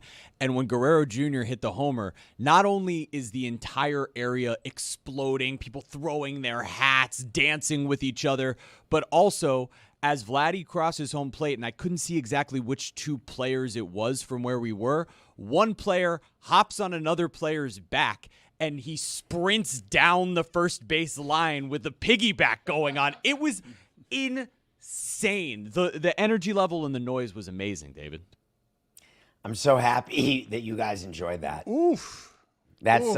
but Right a through. couple things, guys. Oof. Number one, we've had World Baseball Classics with Dominican and Venezuela before that were also loud. It's amazing. Number two, Dan, it's not a Latino thing. If you went to the Tokyo Dome, that place was so loud when Ohtani hit the grand slam that you could not believe the noise that goes on. So there are other fan bases in addition to the Latin fan bases that are loud and excited. And number three, Mike, is that I don't ever want to hear from you again, ever. Not one time that you're upset about Marlins Park, because just that one game by itself makes Marlins Park a deal worth doing and what it does for Miami. What? So for me, I am I'm very happy. that one I really game am. You don't have to worry about that because I just lost all respect for you. So you won't be hearing from me. How does that one game... Did not watch Devin Hester's kickoff return, pal? How does that one game make that stadium worth it? Jeremy couldn't get home because he couldn't get an Uber in the it was a nightmare. in what that neighborhood is after games, because you promised us an economy would build around that stadium, and all there is that one stupid Wendy's. Wait, I'm very sorry. It's totally easy, the ingress and egress out of Dolphin Stadium. That is a piece of cake. And the AAA after a game, don't worry, Biscayne moves like jello through the river. Give me a break. Now to guys. Amerant Bank Seriously. Arena on Sunrise. I know, I love that one. There's so many exits for that one. There's 360 degrees worth of exits, but you're in the Everglades, so there's that. Just as someone that's taken ride shares from all of these sporting venues locally, I went to the Winter Classic at that ballpark. Easily the worst experience of them all, like by triple. I'm sorry. There were more people there last night than the World Baseball Classic final in 2023 and the Winter Classic. It was electric. Why did David just say to us, I'm glad you guys enjoyed all of that? It sounded like there was an undercurrent of sarcasm in there, as if you didn't enjoy it. No, I no. No, it's not because Danny. he built the stadium. He's saying you're welcome for our joy. Okay, Yeah. that was the arrogance in it. Yeah. Okay, I couldn't Yeah, tell. you were right to read the arrogance. Right, You just okay. misread Right. what the arrogance yes, was. Thank you Mentality. for that. Thank You you. need the inner voice there, Mike. I thought I thought that David would have some commentary on Mark DeRosa. The Italians bailed out the United States.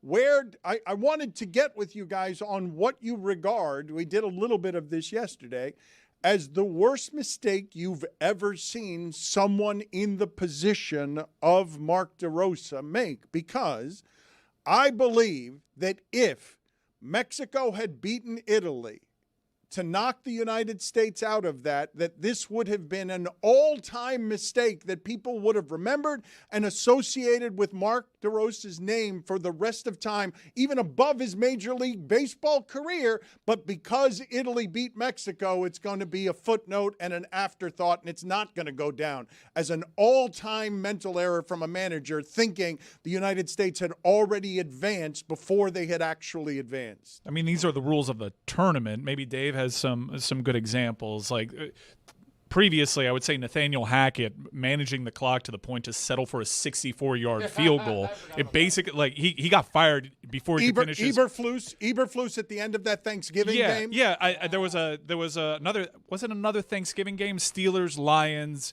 in the old Silver Dome, overtime coin flip. Controversy as to what was said, but yeah, we're going to kick. This is when the first score would win in overtime, and it cost them the game. Wasn't that Seahawks Green Bay? Or No, that's Matt Hasselbeck saying, we want the ball and we're going to win. That's different. That is right. That's And they didn't win. Was that Morningweg? Marty Morningweg. Yeah, I think so. David, your thoughts on that as a blunder, because I was saying yesterday that's a fireable offense. Like, if they simply fired him, they wouldn't, because you wouldn't do that turmoil in the middle of a tournament. But if they'd fired him, I would have understood. Yeah, in a regular season, in an organization that wasn't the WBC, that would be a fireable offense. Not just that, but saying that, the players may have been dragging. We wanted to get the players off their feet. Everything he did with the media was wrong, but you're not going to do a firing, right before the quarterfinals. It's just not going to happen. Mark DeRosa will not be back to manage the WBC in 2030. I can promise you that. And this is not because of that only. That's what he did. Mistakes happen. You can misspeak. But the way he did it and then doubled down with how he managed, even though he managed the game exactly as he was supposed to manage the game. He didn't do the lineup. That's one of the funniest things here. Oh, he sat Bryce Harper. He sat Cal Raleigh. No, that's not really how it worked. It was a decision that was made for him about who was going to play, because when players are in the Classic, their teams are told, your guy's going to get a certain number of at-bats, a certain number of starts, a certain number of innings pitched. It is all pre-planned. Kershaw up in the bullpen. Yes, because that's exactly what was told when Kershaw would be pitching in a blowout situation and he needs the extra 5 minutes to prepare. So all the talk of him mismanaging the game is not accurate, but mismanaging the media around the game was a big, big problem. All right, David, so you're telling me they can get to the final of the WBC and the game is going to be managed based on what the players' clubs told them they're allowed to do? 100%. It's all preordained. 100%. And they'll tell you otherwise, but if you speak to the people doing it, or you speak to someone who's run a team who's given players to the WBC, you know exactly how many at-bats your guys are going to get in exactly which games. Let me tell you, the pitching for the final game, it is Nolan McLean who's starting. It doesn't matter whether it's against Japan, whether it's against anybody else. Nolan McLean is starting, and he's going 4 innings, 65 pitches at most. I don't think he'll go that many, but whatever it is, the Mets have been in agreement with the commissioner's office and Michael Hill about what his usage will be. What year in music classifies as making a song an oldie? The 40s. Well, Jay-Z was made oldies earlier this week, and you're doing big band stuff. That's not how you play the game. The 1940s makes it oldies, but they're telling me around here that the 90s and even 2005's Gold Digger is an oldie. What are you shaking your head no about? That there are oldies and there are moldies now, that Sinatra and all of that are moldies, that we have a new category of oldies. So if you do the math, that's like when we're listening to the 80s, that's songs from the 60s, would we consider them oldies?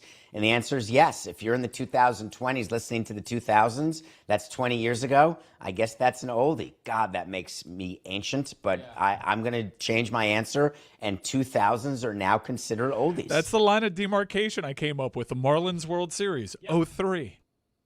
That's a long time ago already. Listen, it's 23 years. There's a whole generation. My son was born, went to college, and is in the working world, and he didn't see a Dolphin playoff win or a Marlins playoff win while he was before high school graduation. So, yeah, that is but he got the heat, so he certainly got to live better than a lot of people, but it's not easy to do it the way you guys think. I'm going to speed David up here to get through everything that he might want to have opinions about here because we're running out of time. So all your thoughts on the Bam Adebayo 83-point situation, go as quickly as you can. In 16 months, no one will remember anything about what he did other than he scored 83, and to not do it because Kobe has 81, give me a break. If you could do it, do it. If he could have gotten 101, I would have loved it. I'm so happy that he did it. It was ugly for sure, but loved it. Oscars week is upon us. We're hoping to have a watch party with you and Adnan on Sunday that combines that and Selection Sunday. Your thoughts, quick as you can be, on the Oscars. I know you have a lot of them. People are going to make it a race issue if Sinners doesn't win Best Picture or Coogler doesn't win Best Director, and that's not really what it is. Michael B. Jordan has a really good chance, if not a definite chance, to win Best Actor. There's going to be some locks, but also some surprises come the show Sunday night. What's the movie that you're reviewing for us this week? I needed more time for this one. I did it, Dan. I watched Melania. Did you? I saw 5 times. I could not believe when I saw the trailer for it how stupid it was, and I can't believe how empty her relationship is with Donald Trump. Empty. Even knowing, as people mock it, I can't believe it. I can't. That they showed video proof. David, I haven't seen the movie, but you tell me whether it reflected or not how totally empty their relationship is. Where he's been elected president in a landslide, she hasn't watched it. Like, she hasn't watched his speech. She has, like, it's nothing wrong with that. It's unbelievable to think that you would be this distant from your husband. Well, does Valerie watch every show you do? She would if I was named president of the United States. She'd be watching. Good point, Dave. She'd be watching that night. I don't think so. It's got an 11 on Rotten Tomatoes, but a 98. 11 from the critics. Audience love it. A 98 from the audience. It is the worst documentary I've ever seen. Where'd you come from? It doesn't teach anything, but B, it's embarrassing. All I kept thinking about is I cannot believe that anyone put their name to this only to be that close to power and to be a part of it the way Amazon was. I was just shocked by it. There's no way that a film executive watched this and said, oh, that's a really good edit. This is a good 104 minutes. I'm just not buying it because no one could watch that and say it's interesting. You don't learn one thing. You don't get any insight into anything. All the things that have to happen for a documentary, not one of them happened in this one. But I was staggered by it. It was sad, but I had to watch it. Watch it. That's my Maybe gimmick. that's the point. I got caught up in the excitement. I would love a bunch of Zagakis to argue against each other at some point because you guys were just get them to fight. Stunned by. We got something that works. Get it to fight. You guys were that stunned by Zaslow breaking out a Zagaki none of us had ever heard before. David, I don't know if you have seen this story, but it's a bit magical, okay? Obviously, turn that music down. Thank you. Obviously, you find that at present moment, even MAGA is turning against Trump, and what it takes is war and pedophilia to finally make that happen. The most extreme of the things. It's not a war. But also... Even though it is, and we keep saying it is, it's not. Critical strike mission. Epic Fury. It's Epic Fury, but it's not. He told the story of how it was named Epic Fury, and this is like a direct quote. I was kind of falling asleep. They had a bunch of names, and then I saw Epic Fury. Yeah, that's about how we thought it went, Mr. President. And so there is some stuff here that is hugely serious, but something funny that has happened here, and I have seen the late night shows have fun with this, and I couldn't stop watching the absurdity of what I'm about to show you. The backstory on this is that Donald Trump has taken to giving dress shoes to some of the people in his totally incompetent and corrupt cabinet. And he gives them dress shoes, but he guesses their shoe size. He does not ask them their shoe size. So Really? Yes. Well, watch this, because this was stunning to see this, even though it shouldn't be. And so his lackeys and the incompetents are afraid to not wear the shoes that he has given them. So this is what happens to Marco Rubio. He looks like you did when you were 6 and you put on your dad's shoes. Like when you tried to go into your dad's closet, and it looks like these are uncomfortable to walk in because there's so much space behind the heel. It's remarkably stupid and totally on brand. So everyone in his cabinet, Donald Trump apparently loves this brand of shoe, and it's an affordable shoe. It's like it's $145 from Floorshine. Yeah, and I think I actually think something else is at play here. I don't think he just guesses their sizes. I think it's very difficult for Donald Trump to fit his gout foot into a dress shoe. And that shoe is very wide at the ankle. And he's like, this shoe is amazing. And normal ankles look like that in the shoe. He hasn't pieced together that he loves the shoe so much because it's the only dress shoe that doesn't cut off circulation to his gout foot. Zaz, you know about that gout foot? I had gout. You're surprised by what we're showing you here, David? I'm just laughing because don't all NBA coaches on the bench wear the same shoes? I'd have to go back and look at a bench. I know they dress the same, but I think they may wear the same shoes. And it's possible that you buy shoes that have a little more space when you wear thicker socks versus thin socks. Out of all the things that we should be criticizing about the administration, and there's so many that I can't list them all. I wanted David, I wanted a light, funny one. I didn't want to do war and pedophilia again. I guess core inflation, although 5-year low. Core inflation when you take out like the things that everybody uses. But he's kind of like a Batman villain, not just because he's evil, but because he makes people dress like him. Like Mar-a-Lago face is basically Joker cosmetics from Batman 1989. I love the thought of someone's narcissism requiring other people to look like them, because my narcissism is the other way. I'm happy if people do not look like me or dress like me. I don't want that sort of comparator. I don't think you got to worry about that one, pal. Business on the top, party on the bottom. Pal. Yeah. See you later, David. Ooh, a pal off. We had a pal off there. Yeah, let me get this sequence blazer. Try to ignore and the shirt that Cam wore on Modern Family. Try to ignore that when Inter Miami was at the White House, they were saying that Donald Trump smelled bad.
The Alexander brothers epitomized power, privilege, and perversion, selling billions of dollars in luxury real estate, living the high life. And now they might live the rest of their lives as guests of the federal government, having just been convicted on 10 counts related to conspiracy and sex trafficking involving drugging and raping multiple women, including 2 who were underage at the time. Vanity Fair's Willem Marks joins us to break it down. And you already know where these guys are from, right, Roy? Miami. Well, down in Florida. Hashtag because Miami.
This episode of the Dan Le Batard Show is presented by Bombas. Bombas brings the comfort in all your everyday go-tos. Socks, underwear, tees, and more. Use code DAN for 20% off your first purchase.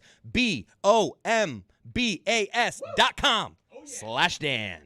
I swear by those, and I would advise you to get Bombas in your life, especially if you have any issues with your feet being cold, because this is something that I have found very helpful. I see the smiling face of Adnan Virk. I am grateful that we gave him more than 11 days notice on appearing on today's show.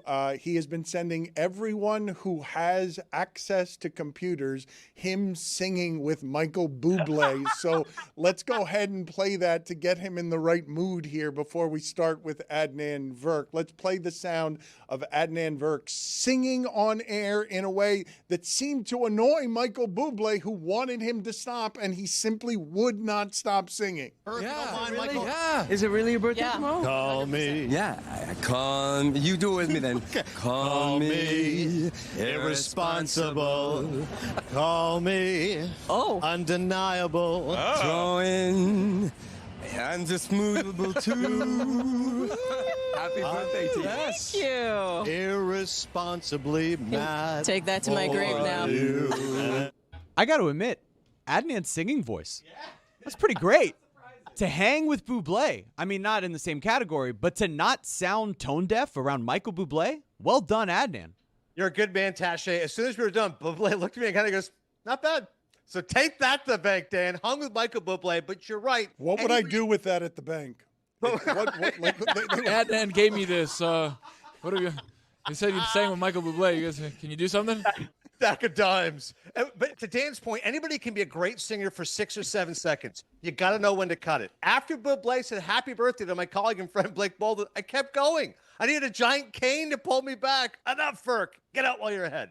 Where does that rank in terms of career highlights where you have found yourself just baffled by where it is you've arrived? Yeah, it's a great question, Dan. It's one of those, I'm sure, as you know, in the moment, you're just living it. And then afterwards, you're terrified and petrified by what just happened and shocked that I didn't pee my pants. So it still feels rather surreal. It's still sinking in. But I hope I need to follow up with this. Like, I need to somehow get a hold of Buble's manager, backstage passes at the Garden. Like, we need to extend this relationship. This can't just be a one-off. It's too special.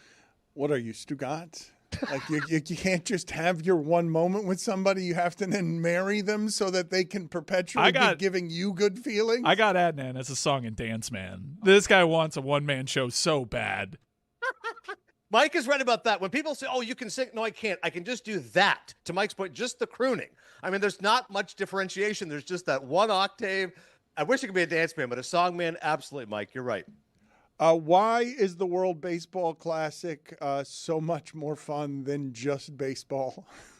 It's insane, Dan. I'm watching the Dominican Republic last night, and they are celebrating as if they're curing cancer. Like Juan Soto's home run is epic, and Fernando Tatis had a bat flip for the ages. It was so incredible to watch that game last night, and it's riveting. And it's funny how this has grown in popularity. You know this as well as I do. The Latin American countries have always gravitated to this tournament because it is truly an expression of the world's best. It's about patriotism and celebrating a great game. But now everybody else is in. Like before it was, okay, Dominican Republic, Puerto Rico, Venezuela, they love it. Now, no, the USA roster has Skeens and Skubal, and we'll get to USA's predicament. The reason I'm wearing a Team Canada hat, for the first time, Canada advances out of the group stage. We're in the quarterfinals against the big bad Americans, first time in 20 years. How about Ernie Witt, the long-suffering manager, and yes, Canadian icon Stubby Clapp, who is the first base coach. It is riveting entertainment. I think, Dan, quite honestly, is because the guys care. If they're into it, it blows the doors off Cactus League or Grapefruit League or any league, quite frankly, because they're so passionate about it. Put it on the poll, please, at Le Batard Show. Is Stubby Clapp one of the great baseball names you have ever heard in your life? Because I would have assumed that was a guy who took the train to games in the 1920s. Old Stubby Clapp had a second job as a plumber and would show up and would throw the ball about 64 miles an hour and had an ephus pitch. That's Stubby Clapp from the 1920s. Stubby Clapp could absolutely use some Mamba socks. I think that is no doubt about it. I think we got a picture. Everybody could use some Mamba socks. All of Team Canada is getting Mamba socks. Can we discuss Italy as well, Dan? I mean, has there ever been a better time to be an Italian of any sort of ancestry? How about noted Italian closer Greg Weissert? That's spelled Weissert. That's the guy who struck out Aaron Judge as Italy wins 8-6. There was a nonna along the way who's Italian. Great, you could play for Team Italy. They kept laughing. Lorenzen's like, I'm playing against my home country. Michael Lorenzen's been the story of the World Baseball Classic. He's an American playing for Italy who shoved and threw 4 2/3. This is the wackiest tournament ever if Italy beats Japan and somehow makes it to the final. Vinny Pasquantino making the salad. Three times he making the salad. The Pasquatch. What happened here? Let's play this sound here. Pasquantino bailing out more than anybody in the world. Mark DeRosa. 3 espresso shots in. How you feeling? I'm caffeinated. I'm beamed up right now, so we're in a good spot. So how many more boxes of those espresso pods are now on order? As many as we need. We'll make it happen. So that was unbelievable, huh? You're welcome, USA. We were thinking of you guys over at your hotel. We were thinking of you guys, so I'm glad you guys could join us in the party. Just spiking at the 5-yard line. Dan, an exclusive just for you and your audience. At last year's spring training camp, it's me and the aforementioned Mark DeRosa, MLB Network colleague and friend, and the manager of Team USA. And we're talking to the Royals. D-Ro talked to Bobby Witt. I interviewed Vinny Pasquantino. At the end of the interview, Pasquantino walked over to D-Ro and says, hey, I know I'm Italian, but I'm also American. Nudge, nudge, wink, wink. He walks away, and D-Ro looks at me. He's like, come on. Like, hey, am I going to put Vinny Pasquantino on Team USA? And now here's Vinny Pasquantino with the first 300 home run game of his life. He was hitless in 12 at-bats going in. He's beamed up, and he's been the captain of this Italian team. I'm just in shock at what this team has done. It's a remarkable story. And credit to Vinny, who's one of the game's best personalities. The Pasquatch is bringing it. You said it was an exclusive. I think it's a reheated turd from Nothing Personal. I believe that story is recycled, and you said it was an exclusive, and you sold me a bag of recycled shit is what you just did. You leaned in immediately. So wait, a tiff perhaps? Pascantino Drosa, where's the story going? Oh. Nowhere is the answer. Going. That story, nowhere for the second time that story's going. Nowhere for the second time I've heard it. How dare you say that's an exclusive when it's a reheated turd from Nothing Personal? I can't wait till Cody tweets this out and says, listen, it's a personal exclusive here. DeRosa Pasquantino. You said it's an exclusive. You gave it to someone else earlier. How dare you? Don't shake your head at me. How dare you reheat that turd and try to pass it off as exclusive? A full 27 hours ago, Adnan. It's exclusive to this audience. All Put right? it on the poll at Le Batard Show. Are you offended that Adnan is a turd reheater? Adnan, hockey question for you. You do Thanks, Mike. a great job covering the sport. It's been a disastrous season for the Toronto Maple Leafs. They tried a culture change. They got rid of Marner, and they find themselves having a worse season without any injuries than the Florida Panthers. Is everybody on this team going to be shipped out? What's going to happen with the Maple Leafs? Great question, Mike. Dead man walking. I love Craig Berube, former Flyer great, 8th all-time in penalty minutes, 2nd in majors, but he's done. He was brought in to bring in a culture of intensity and passion, take this Leafs team, which had been so great in the regular season, and actually win in the playoffs. They can't even make the playoffs, and now they're hoping to bottom out in the bottom 5 and just tank and somehow get a chance at Gavin McKenna, which ain't going to happen. So, unfortunately, Chief, as he's affectionately known, will be out of a job. And Brad Treliving's in trouble. The GM of this team was thought, listen, they had Brendan Shanahan for years, Kyle Dubas, that was the brain trust. Those guys made a perennial regular season powerhouse that couldn't win the big one. But now they've taken a big step back. And to your point, the main defection was Mitch Marner, who's a sensational player. There's no question about it. 100-point guy, Selke nominee. Now having a very good season with Vegas. Hasn't been exceptional. But you've got Austin Matthews. You've got William Nylander. Sure, there's been some injuries, but nothing major of substance. You don't have any good, great young core. Morgan Riley's been a terrible disappointment. Michelli hasn't been great. Easton Cowan's expected to have some promise. Was a healthy scratch for a handful of games. My prediction is Berube's out of a job. I think Treliving could join him. A complete overhaul of this Leafs team. 9 straight years of making the playoffs, Mike, but this is truly bottoming out for the team that has the deepest pockets of any in the sport. Adnan Virk is an exceptional broadcaster, really, really clean at almost all times. How do you feel, and how much will you wear the way that you just said perennial?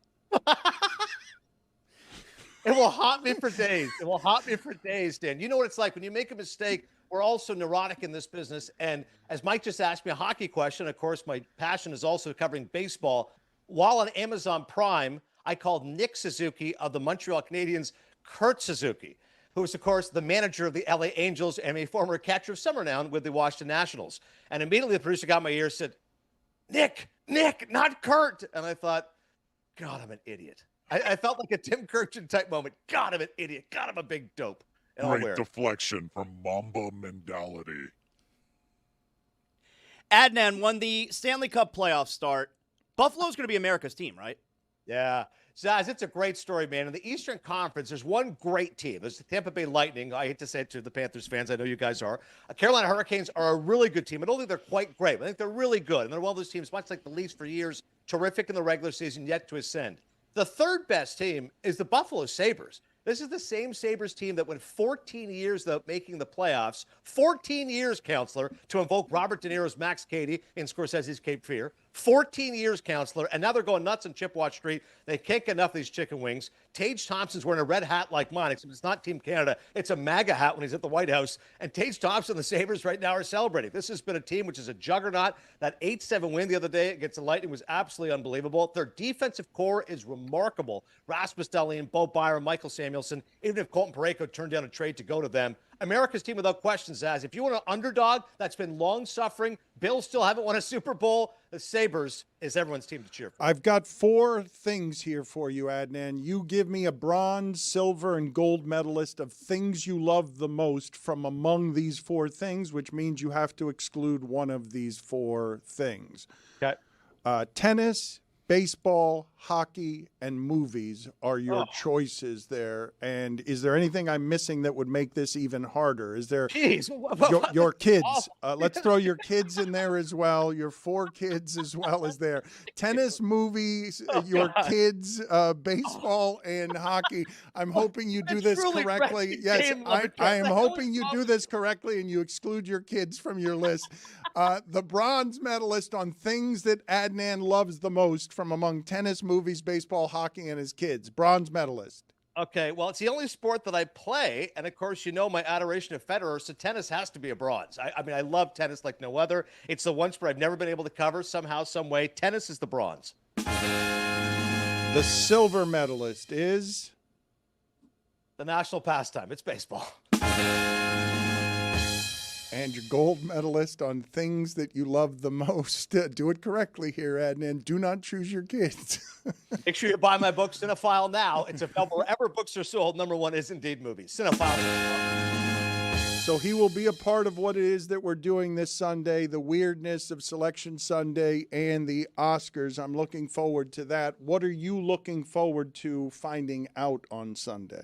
What I think is going to be great theater, Dan, is what's happening right now. The best actor, Timothée Chalamet, is self-immolating before our very eyes. I thought he was going to win the Best Actor Oscar. I thought he was deserving to be so. He's been a terrific young actor. Call Me by Your Name for the art house audiences. Dune and its sequel for the more populist audiences. He makes the Bob Dylan film A Complete Unknown, which I had some issues with, but I thought his performance was excellent. He makes Marty Supreme, exhilarating thrill ride, 2.5 hours, the real auteur, and Josh Safdie. Everything is aligning. He wins the Golden Globe. Then he goes up there and craps on ballet and opera. Jessica Smetana takes him to task, and his star has fallen. Michael B. Jordan won at the Actor Awards, and Chalamet didn't win at the BAFTAs, the British Oscars. So I am fascinated to see if indeed Timothée Chalamet has gone from being a frontrunner to an also-ran. It would be an epic swan dive for a guy who wouldn't care for a movie like Black Swan, which is about ballet.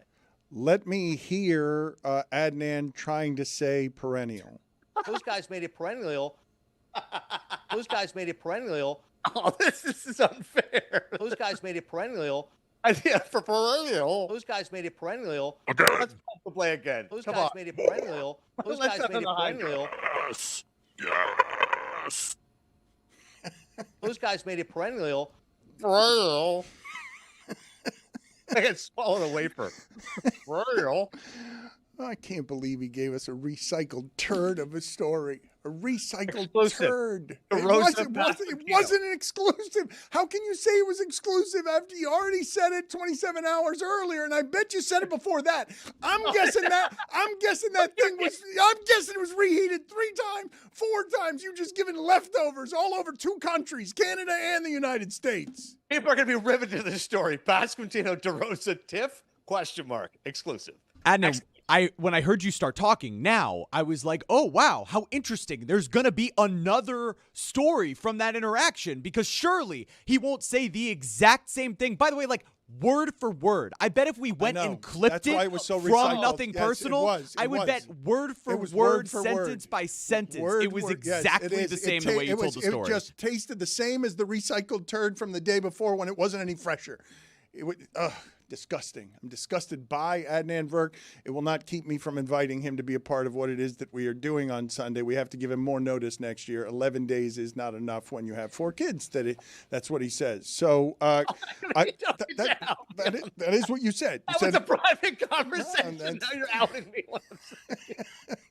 I left you a candid voicemail, and now you're outing me the entire audience. Don't recycle turds around here, and I won't put your business in public. Zaslow brought up something yesterday from the Quentin Tarantino file. Quentin Tarantino continues to double down, no matter where the criticism comes from, on I'm allowed to use the N-word on in my voice, in my movies, in my writing. I'm allowed to do this, and he will not back off from it. In fact, he aggressively comes after anyone who will criticize him. Tell Chris to not put that in the club. Your thoughts are what on Quentin Tarantino? We love his movies. On him taking this criticism from, is it Rosanna? Rosanna, yeah. Rosanna Arquette. I've always been a fan of his movies, Dan. There's no question about it. He's a supremely talented guy. He also has an incredibly high opinion of himself. And as you said, he pushes back on any sort of criticism. You know, when you watch his movies, it is jarring how much he uses the N-word. I mean, there's certain movies where you go, this does feel gratuitous. I don't think that's an unfair criticism. And I don't think Rosanna Arquette is unfair in criticizing it all these years later. Like, Tarantino's point is like, well, you took the check. I'm like, yeah, but you can make decisions and years back be reflective and say, you know what, I had some issues with that. Or in retrospect, that wasn't a right decision. That's what life is, having regrets, living with those, et cetera. So I think Rosanna Arquette's perfectly entitled to give her opinion. I guess QT is fine to lash back and say, well, you took the check, you didn't have an issue with it. But it's definitely been a blemish to some of his films. And this is not the first time we've heard that criticism. Spike Lee said this years ago. Like, does this guy want to be black? Like, stop using the word all the time. But then you have Jamie Foxx's and Samuel L. Jackson's, notable black actors who defended Tarantino, his use of the word in that vein. If you're making a film called Django Unchained, which is about slave owners, I'm allowed to use that word. I personally find it a little gratuitous at times, but he is a hell of a filmmaker, and I have loved his movies. I have to admit that. Why do you think it is? I mean, I love Quentin Tarantino's movies. They are my favorite. He's my favorite director. Pulp Fiction's my favorite movie. But, you have that right there, the criticism about the N-word. You also have what was likely a pretty close relationship to Harvey Weinstein. It does kind of feel like Quentin Tarantino skates a little bit, no? I completely agree, Zaz. The Weinstein one's a great point. I mean, when you look back at some of those movies in the 90s, and it's a personal decade for me, I loved a lot of those films, but there's no doubt that Weinstein's imprint was all over it, and specifically to Tarantino. You're absolutely right. Reservoir Dogs was born at Sundance, but once Miramax put that stamp on it, they gave it that push and that boost, and him and Harvey were thick as thieves at the Palme d'Or, at the Cannes Film Festival in 94, and Pulp Fiction 1. All those films always had the Weinstein imprint on them. How many other people would be supporting Jackie Brown, which is a film that I liked, but wasn't a commercial success? So Tarantino definitely gets a pass. Sometimes it happens for certain filmmakers. Maybe eventually people will be more critical of his work. But again, I guess it's a weird thing, Zaz. When your movies are so beloved, people are willing to give you a pass. But you're right. Connection to Weinstein plus the N-word, not everything about QT is golden. And who knows? His career will be over soon anyways. He has said himself he wants to only make one more movie. Apparently, he's been writing a play. That's going to be premiering in the West End in London. One more film in the tank for QT anyways. I'm allowed to use the N-word. No! Put it on the poll, please. Are thieves really that thick? And look up for me, Jeremy, why the saying is thick as thieves. I think thieves shouldn't trust each other when they get into business together. I don't understand quite that expression on thick as thieves. I think because if you're working together as a thief, you have to really trust your thief partner. Well, but I've always thought that thieves tend to not trust other thieves and also think that everyone else is a thief and know that thieves can't be trusted. Tarantino said this as well. There's supposed to be a esprit de corps between I love that. That was my favorite part of the Can I statement. finish the quote? I just want to say, I was so excited. The usage of esprit de corps was unbelievable because he wants to be a relatable guy, and he throws in this highfalutin statement. It was so great. Go ahead. Esprit de corps. How good is that? Who else is using that? That's why he gets a pass. Say whatever you like. If you use esprit de corps, you have my vote. I'm sorry. I'll shut up now. I'll see you Sunday. Say something.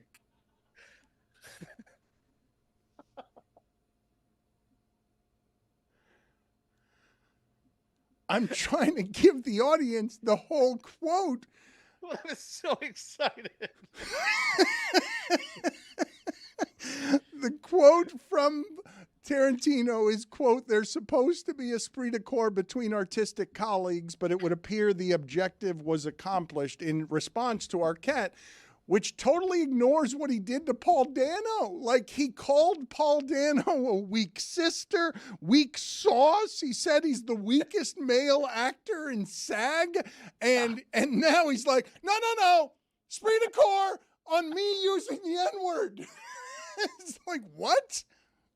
Esprit de corps is such a great term, a feeling of pride, fellowship, and common loyalty shared by the members of a particular group. I mean, A+ usage of it. But you're right. Paul Dano, who is incredible in The Ruby Blood, which is a film that I adore, I think many of us do. And Tarantino, I remember there's a commentary track to The Ruby Blood on the DVD in which he says his one issue with it, and this is before he really committed character assassination on Paul Dano. This was years ago. He said, listen, I adore the film, but I do think Daniel Day-Lewis against Paul Dano is kind of like Ali Quarry, which is a great boxing reference for people of a certain vintage. It's a little dated. It's super dated. It's so dated. A Jerry Quarry reference. Like, I burst out laughing when he said that. I go, that's pretty good. Ali Quarry. Take that to the bank. Again, we're taking that to the bank, I too? got a Ollie Quarry. I'm going to show up, just to be clear. I'm going to a bank. Somebody? What bank is this that I'm going to? I'm like, hey, I got Tarantino over here using the N-word, and I've got Ollie Quarry, and and can I get, please, a roll of pennies? And no, they're going to say to me, get out of here, sir. You're a lunatic, and they're going to have security arrest me. What on Sunday else do you want to see? Because you are very excited about the Oscars, and I'm hoping that you join us wearing a tuxedo and applying the appropriate formality to what it is that we're attempting to do on Sunday. I'm thrilled to always be a part of the shenanigan, Dan. You know that. I've seen all the nominees in 17 categories, and I'm missing one nomination in a total of 19 categories. So to say I'm well-versed in prep would be an understatement. But I'm glad you're asking if there's one award I could see, and it's not going to happen. If there's one award, there's always one I'm stumping for. It's Ethan Hawke for a film called Blue Moon. Ethan Hawke has been one of the best actors around for a long time. This is his first ever Best Actor Oscar nominations. He's been nominated twice before for Supporting Actor, Boyhood and Training Day. He's been nominated twice before for Original Screenplay with Richard Linklater and Julie Delpy, probably Before Midnight franchise. But his first ever Best Actor nomination, he's got a horrible comb-over. He plays 5'2" Lorenz Hart, who is a Broadway composer, and the film is about his relationship and what happened with Rodgers and Hammerstein. It's a beautifully calibrated performance. He's incredible in it. He's not going to win. I think Michael B. Jordan will. But, God, if Ethan Hawke wins Best Actor, you'll see a man leaping up and down out of his tuxedo. I am looking forward to Sunday, Adnan. Thank you for everything you do for us and joining us on Sunday. Cinephile is the name of the podcast and the book. The podcast, you can look at, and you should, at old episodes because he does a lot of stuff that is worth reviewing there. His expert knowledge of movies is second to none. Film, he would call it, because he's ostentatious, but it is second to none. And the book is called Cinephile as well. It is available wherever it is you get your books. You're the best, Dan. Appreciate you guys always. Canada, USA, WBC. Let's go, Canada. Naylor Brothers, get it done. Adnan, before you go, you said that he played 5'2" Roger, whatever the guy's name was. Lorenz Hart, yeah. Lorenz Hart. How does that work? Does he just like kind of crouch a little bit? Does he like go on his knees and use shoes on his knees? Like, why'd you say that? No, it's a great question, Tony, because Ethan Hawke's been answering that. He said they built tunnels. Like the whole movie takes place in a bar, so they actually built tunnels, and then the tracking shots of Ethan Hawke would be much shorter than Bobby Cannavale, who is much taller than him in real life. He also time shrunk a little bit. He said, listen, if we can make Charlie Chaplin look taller, we can make me look smaller. Ethan Hawke's 5'10", and the movie's 5'2". Excellent question. He said built tunnels. Get him. Those guys made it perennial. No. Those guys made it perennial. Those guys made it perennial. Thank you, Adnan. We appreciate it. Boys, appreciate you. I enjoyed that awkward silence more than John Schneider enjoyed the awkward silence around Kenneth Walker. We'll rally. I've been wanting to ask Chris Cody a question for 3 days to stump him because he's been on vacation and I don't think he's considered at any point what I'm about to ask him. You're not going to believe what Bam Adebayo did. Can your dad tell you what Bam Adebayo did? Like one of the least likely players ever.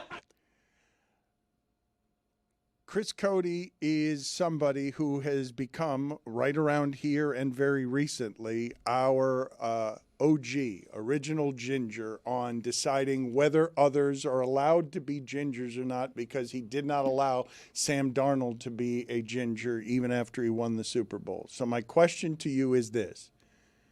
Bill Burr, is he a ginger?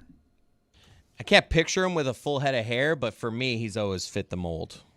Well, he's bald now, though, and so you were saying that the Sam Darnold beard made him a fake ginger, even though it is a full and resplendent red beard. And I may, if Sam Darnold was bald outside of his beard, maybe I would have thought he was a ginger. But for me, it's just a yes or no. It's one of those, it's like porn. I've said this before.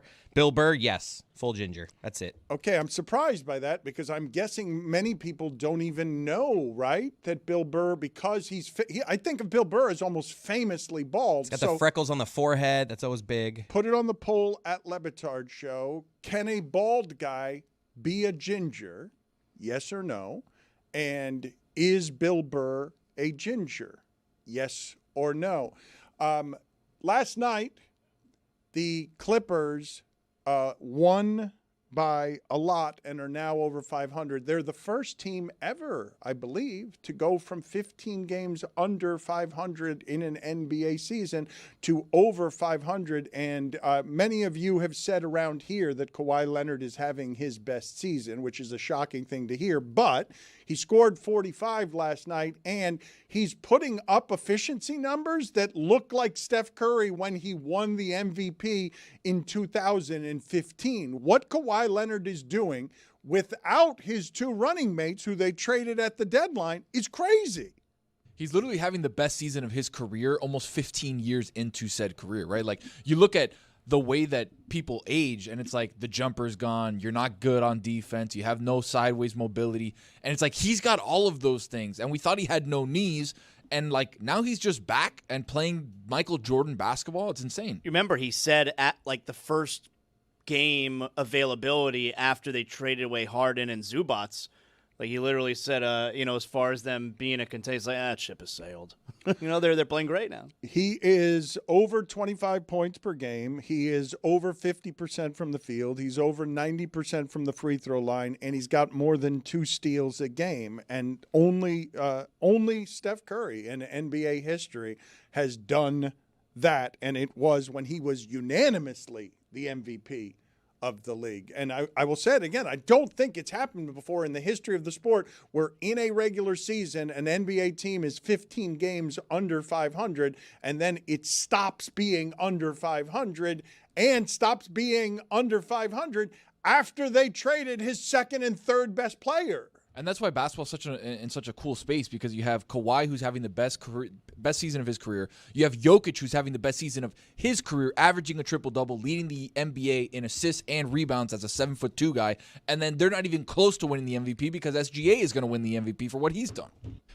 Kawhi's had an unbelievable season, worthy of MVP consideration. I'm going to take it to a Miami Hurricane here. Jordan Miller is really important to this team. There is a direct correlation with him being on the floor more and them playing better. He's doing exactly what he did for the Miami Hurricanes, which is be an unsung hero, like the fourth guy you might talk about, but he's a versatile defender. You'll never catch him flat-footed on a switch. He can guard basically 1 through 5. Like he can put an elbow like 1 through 4.5. But he is a really important player for what they do. Is SGA going to qualify? Is he going to have enough games to qualify for the MVP for sure? Yeah, he's got, I think, like 8 games to spare. Yeah, hit 2 handful of games, yeah. Yeah, Jokic is the one that's in trouble. I think he has 1 more game. If he misses, then he's completely out. It's why SGA is such a huge favorite to win the award. Also, with Jokic, he hasn't quite been the same since his knee injury. There is some stuff happening there where his range from distance has been less good. And look, we're grading on a curve, right? And it's a curve that has very little precedent in the history of the league when you say Jokic is playing less well. But he has been less efficient since the knee injury. I wanted to circle back around on something that we were talking about and we just sort of glossed over. And I understand why we glossed over it, but I want to bring it back up. Kenneth Walker was the Super Bowl MVP. And you guys are shrugging at him getting a 3-year, $45 million contract that is what Bradley Chubb got. And you're shrugging and saying, yeah, Dan, that's what's happened to the running back position. And it has in terms of value. But, man, that was quick. It happened pretty quick. It's over the last 5 years where we've decided Super Bowl MVP at running back, who is somebody who gets more than 10 yards a carry. The running back becoming disposable is something that's happened over the last 7 years, I'm going to say. Aren't we back on like an upswing? Yeah. Salaries, I feel like they went down and now they're almost back up. Yeah, maybe it's felt like a quick thing for you, but I think it's been like 15 years where the league's been like, we can get other people to do this. It feels like Walker's actually getting more money nowadays than he would have maybe just 4 years ago. 100%. And James Cook signed for a similar deal, 4 for $48. So it was like, that's kind of what the range is for a top-tier running back these days. I mean, I get what you're saying. He was Super Bowl MVP, but he's been in the league 4 years. He's had 2,000-yard seasons, and the high was in his rookie year where he had 1,050. I don't know. He's battled injuries too on top of that. Yeah, and they've had. But like this year, he played all 17 games. He had 1,027 yards rushing. Like this isn't Walter Payton here. He wasn't even like considered the starter at the start of the season. He was not getting starters reps at the start of the season. They favored other guys on their roster. Charbonnet was a guy that they loved, and then he tore his ACL. But Charbonnet and him were splitting time basically 1A, 1B for the last couple of years. So when you look at 1,000 yards here, if he had 1,100 yards a year prior, it's like he's splitting time. Anyway. Yeah, this isn't a big thing to me. Like, this is not someone that I would have broken the bank to keep if I were Seattle. I'd imagine Seattle didn't even give this much thought. They'll go with Charbonnet next year, and they'll draft a running back in the 4th or 5th round. From the video that we saw from the parade, I'd agree. They didn't give him much thought. Well, that is the evidence I'm using in my favor. The point that I made earlier, though, about the alterations in worth. Jalen Phillips, older than Kenneth Walker, body more broken than Kenneth Walker, getting more than $100 million from Carolina. Again, older than Kenneth Walker. And you guys are saying, big deal, 4 years in the league in Seattle. Jalen Phillips got $100 million? 120. That one I missed. That's insane. He's broken. They got Devin Lloyd, too. Holy. Although Zaz said, Zaz, you know him? Not a big move. I don't know that fool. Jalen Phillips, with his body in that condition at 26, being older than Kenneth Walker, and getting 3 times the contract that the Super Bowl MVP was. I understand that you guys are now immune to how much the running back position has been devalued. I'm making my assessments on Kenneth Walker not as the Super Bowl MVP. It's how good he was at Michigan State. He got Mel Tucker more millions than he just got from Kansas City because Michigan State was carried by Kenneth Walker and his rugged running style. And I'm still a little startled by how quickly we make these guys disposable.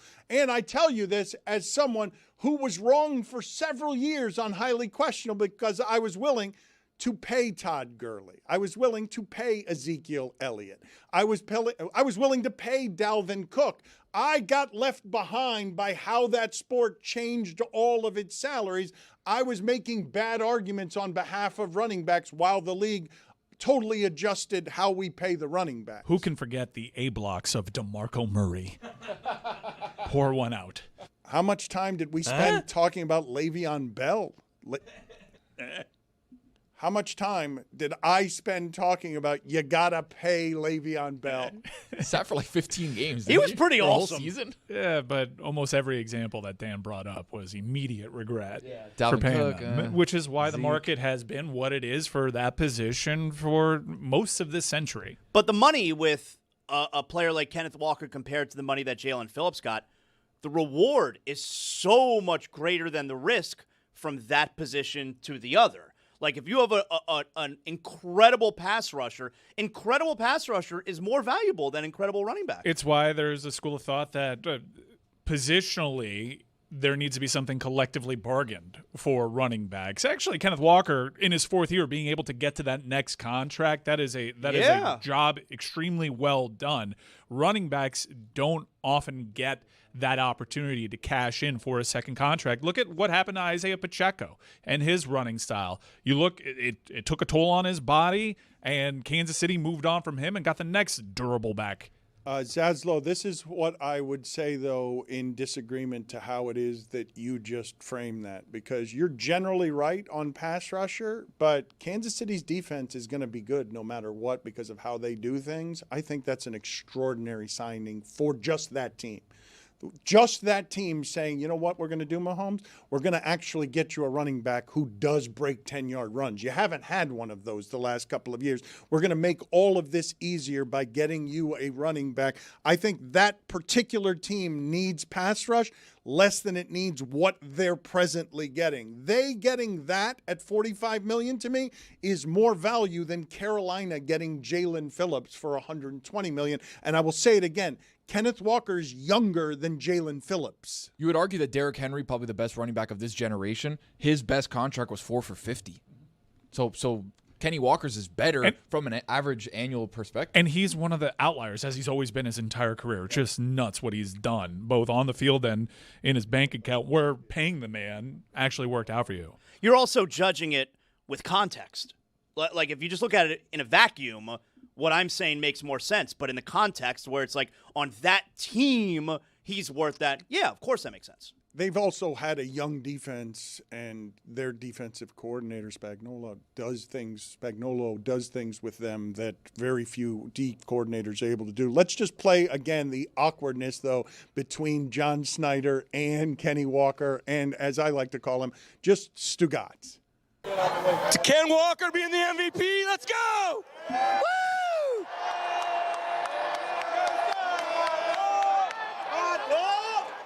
Now He tried negotiating with me 5 minutes ago. It was really weird. Anyway.